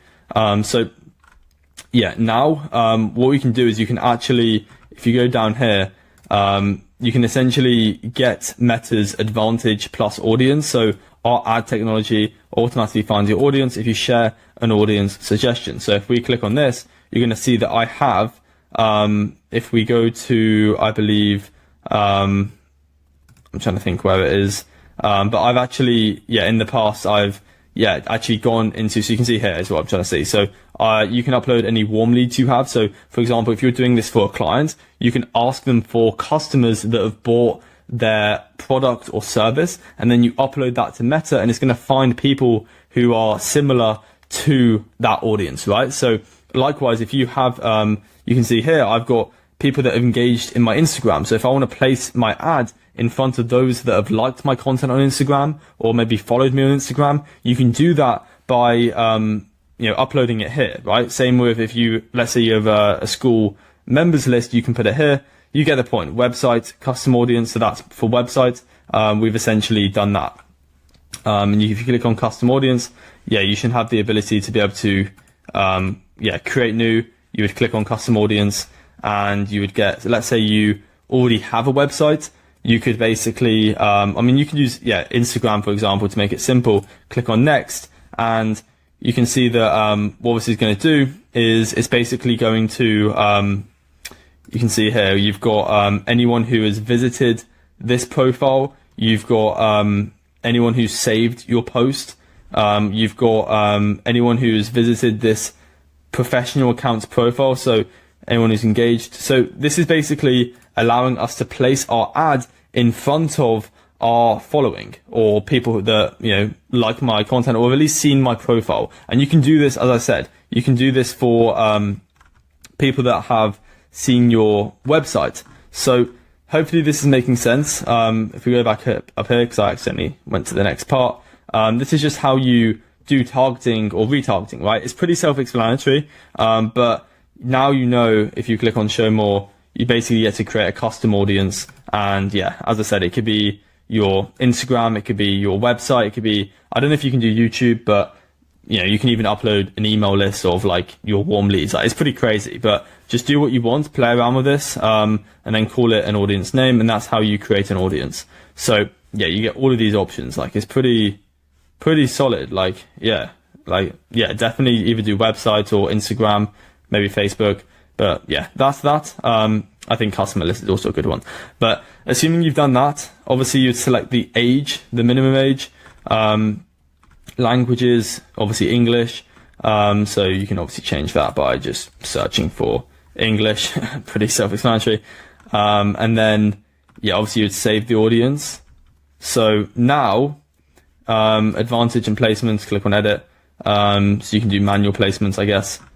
And you can actually place where you want to distribute the ad. So if you want it on like Instagram only, this is where you would do that. You'd uncheck the ones that you don't want it on. If you would want it on all of them, you would just leave all of them checked, right? So I'm not a fan of Audience Network or Messenger. I would either go for like and I'll show you how to do like Instagram Reels, Instagram Stories, all of that stuff, or Facebook, right? So this is hopefully making sense. So hopefully I'm not confusing you. If we click on next, we now move to the actual ad creative. So this is where we essentially upload our ad to Meta. So you can call this whatever you want. Let's just call this funny meme, because that's what we're going to be doing in this one, which I'm going to be showing you. Don't have that checked on. Make sure you've connected the right account, which you should have. So click on manual upload. Single image is what we want. Flexible is also another one. So we'll show you ad in the format that we predict may perform best, but I'll just go with this one. And then ad sources. We're essentially, let's say we were sending it to our school page. What that would look like is if we quickly take that information, paste it here. You can see that it actually, it basically, so you see here, it pops up right here. So you'd want to put your landing page or whatever you're sending the traffic to, you would put that right here, right? Likewise, if you're just doing like, let's say you're doing like Instagram ads, you just like get more people to click on your page, you would put your Instagram profile here. So that's that. Now you'd want to upload your ad creative. So this is the actual image that, traffic would see on the ad, right? Can't explain it any easier than that. So I've obviously made a video in the classroom.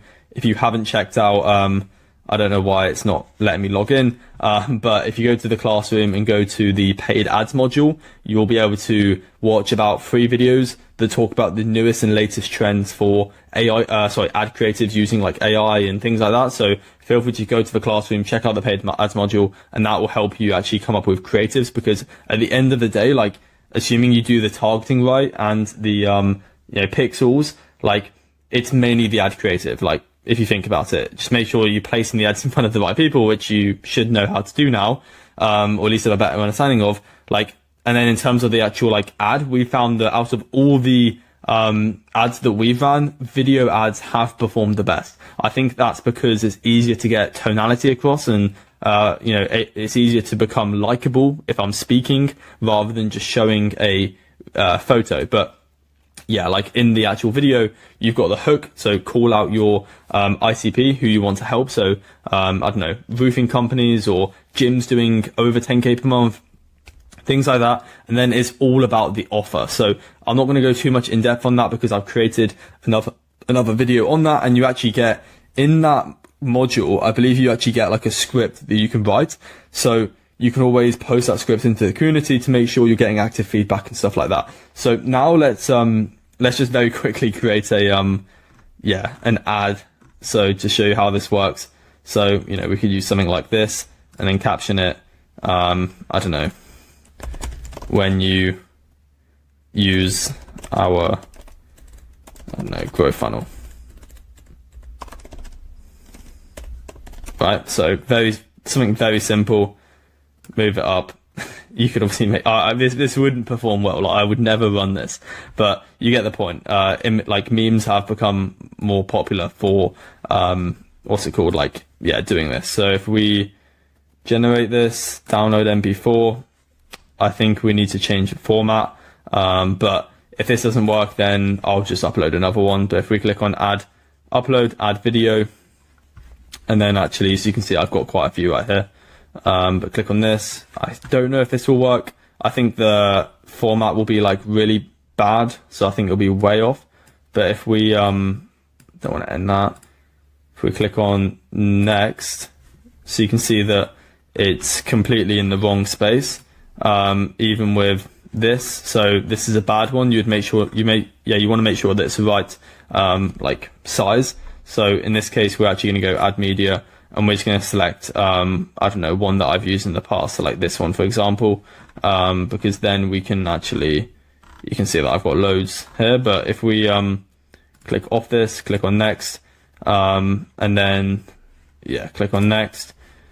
So you can see that this is slightly better, but even so, there's a bit of space on the side. So you'd want to make it the right size, basically, like this. That's much better. Are you booking appointments? No. So you can see this is a funny one that I made. Then it basically transitions into my offer. Agency owners, I want to give you free unlimited. So yeah, you see, and then obviously you just change the format for each one. Are you booking appointments? So you get the point, right? You want to make sure that it's the right placement. Click on next, and you can leave these on, I guess, and you can see here that it now has the ad creative. So you see the one that we uploaded is right here, right? But if you click on done, now what we're going to do is we are going to, sometimes if you don't do the correct ratio, it will say it right here. So just make sure you do have the right ratio is what I'm trying to say. But you can see that, this is how it works. And you can see that you'd want to make sure it's the right ratio because you can't even see the text. But I'm showing you this really quickly as an example. You can change the format and stuff. So you've got the website URL, you've uploaded the media, which is perfect. So now what we're going to do is we are going to do the primary text, the headline, the description, and all of that jazz really quickly. So primary text, this is what shows, I believe, at the top. So you'll see in a second if we go here. If we just type let's say, I don't know, 5 spots left, you can see that it puts it right here. And I always recommend putting, if we go to police emoji, police red, siren emoji, I always recommend putting like these types of emojis and include scarcity. So something like that. Or you can even call out who you're helping. So this could be like, I don't know, roofing companies as an example, right? And then something like, are you tired? A question's also a good idea. But yeah, you can play around with this, but I recommend making it stand out with emojis. You can use the fire emoji, red emoji, and then you'll see that it actually gives you examples, but all of these are trash. I want to show you how to actually write good copy. So let's do that right now. So yeah, you want to call out who you're helping. So this will basically show down here, you see where it says, yeah, this. So yeah, this is what we want. So we're going to change this for, yeah, then just like a description. So what makes a good description is hard for me to say right now and think of it on the spot. However, there are some principles that I would apply. So one principle would be using the rule of three. So the rule of three basically implies that if you can list 3 things or more, it's going to make it more powerful. So what I recommend doing is, trying to resonate with your niche. So if we just say roofing companies, are you tired of getting burnt by marketing agencies? It's probably because you haven't tried this, I don't know, XYZ. You just say something, right? Or you could just say, yeah, we've developed, let's just make that spell right. If we can't remember a system, I'm just gonna speed run this. We've developed a system that will fill your calendar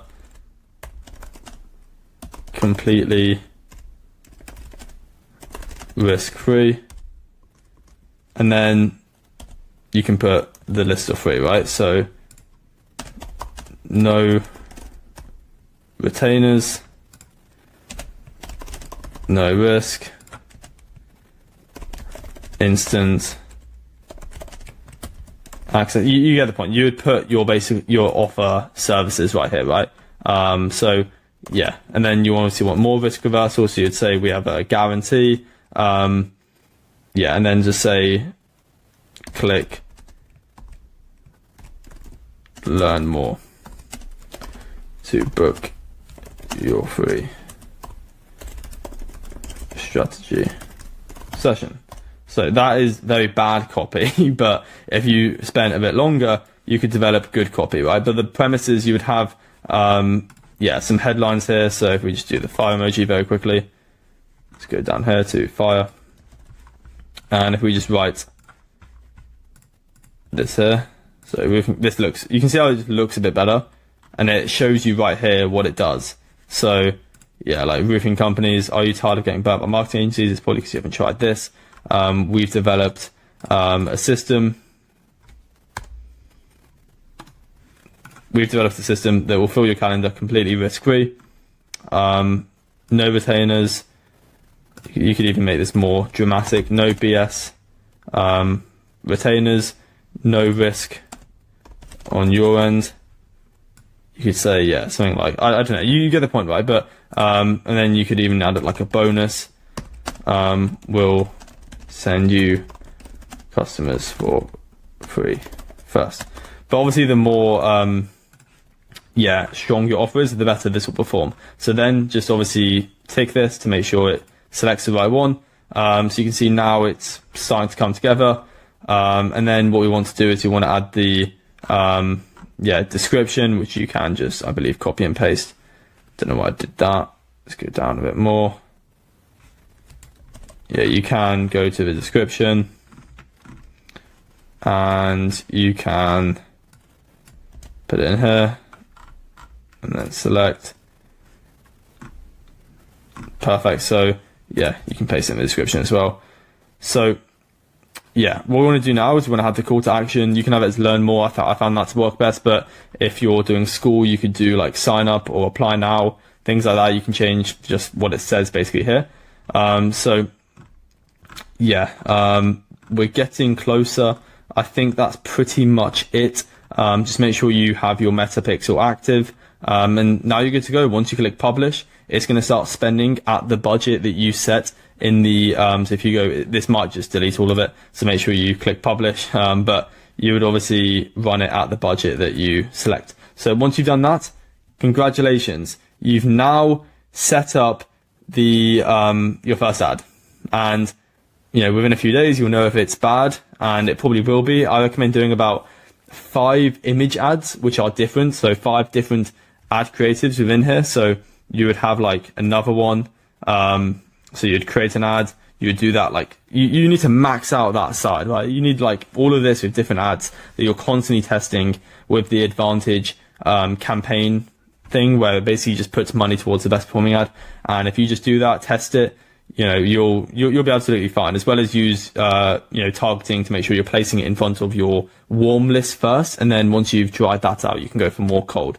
So just to give you a few extra insights before we wrap up the video, so here they are. The only limitation to your ads being successful is your creativity, right? So if your creativity dies, then your ads will die, right? You need to constantly be in a state of creation and creating new ad creatives and experimenting with new things, right? So secondly, do not copy what everyone else is doing in the market, because most likely it's overexposed and it will not work. The third one, the call to action of you asking, right? So the call to action of like click the link below, it should feel like you're giving rather than taking, right? So that's just a quick one. So you need to create a really good free lead magnet, which leads me on to the fourth point, which free lead magnets will always have a cheaper cost per lead, right? So it's always cheaper to get leads if you offer free things. Think about Google, or think about any major corporation who is extremely successful. They let everyone use their platform for free in exchange for data, right? So you can use Google for free, you can search whatever you want, but then they collect data off your searches. So in the same way, you need to have a free lead magnet where people can use your platform,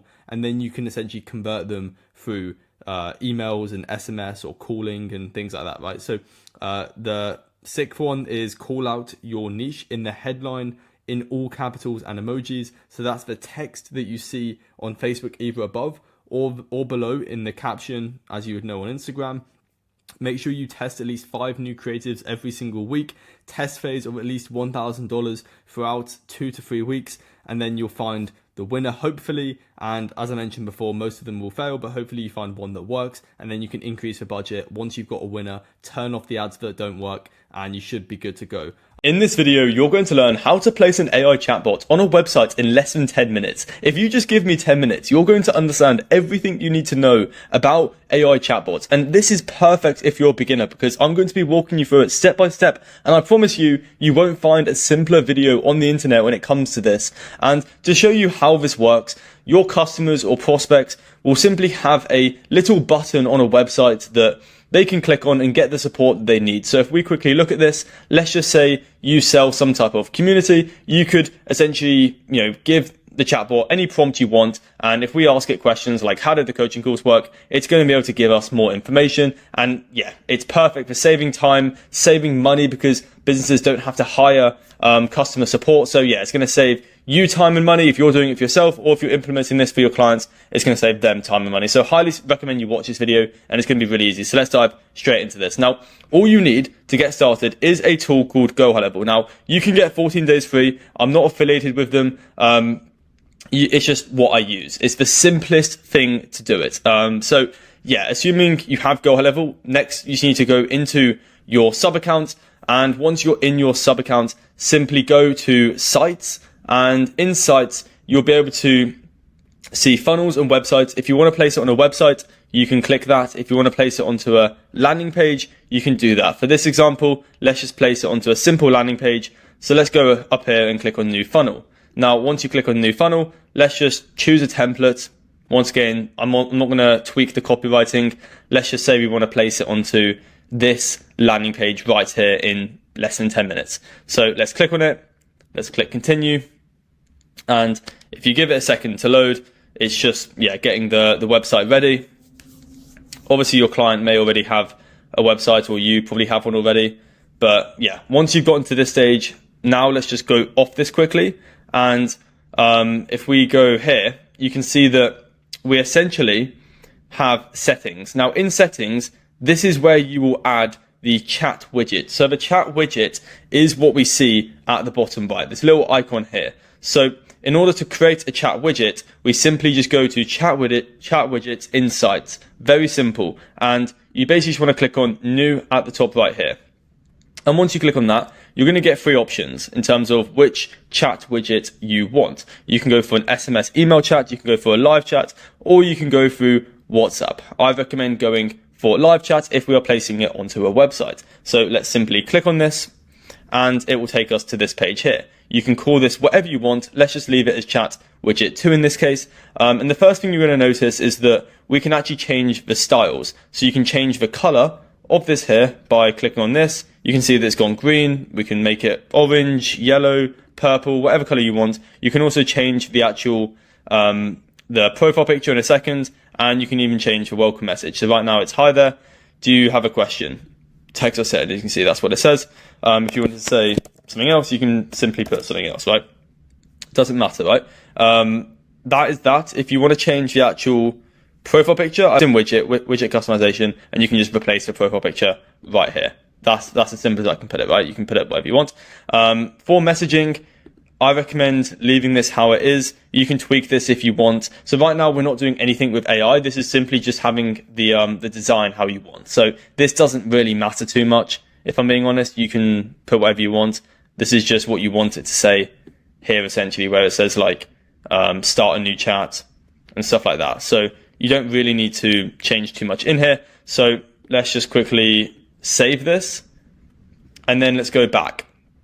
And what we're going to do now is actually go to settings and then click on conversation AI here. And what you're going to do is you're going to click on autopilot. So now what we are doing is we are training the actual AI bot that will be on the chat widget to respond and to reply to customers. So put autopilot on, select the supported channels. Obviously you want chat widget as that's what we're doing. And you also want live chat, and you can do SMS if you want, but we're not doing SMS in this case. So once you've done that, just put your business name here, put how many seconds or minutes you want it to wait before responding, put how many times you want the bot to actually send before, I don't know, maybe you want to get an actual person if they're asking too many questions. Obviously that's a sign that they really need help. So you can have a maximum amount, and you can just leave that as it is. So now we want to go to bot training, and this is where we're actually going to train the bot to be able to, get information about our business or the client's business that you're working with. So what you can do is you can literally put any URL here. So if we were to put Go High Levels URL, what it would do is it would actually crawl the URL here. So it would go onto this page and it would collect all the data that's on this page to be able to have that in the AI chatbot essentially. So that's a really cool feature. It's called a web crawler, and it just helps you prompt the chatbot essentially. And what you can do is you can then add Q&A questions. So these are common questions that you might get or your client might get. Just whatever you want to put here, you can do that just by clicking on add Q&A. Just put the question and then put the answer, right? But obviously, the more information you give the chatbot, the better. And obviously, as you develop it and as time goes on, you'll be able to collect data and make it even better. So once you've done that, we can now actually trial the bot, right? So if we say something like, hi, who is this? It should say something about Agency Star, right? Now maybe it doesn't work, but you can see it does. Hi, this is Agency Star. That's just my community, right? So that is how simple it is, and this is an example of how the bot will operate. Now, all we need to do now is actually place this onto the website, which is the simplest part. So you've already done the hardest part, and hopefully I'm not confusing you and this is making sense.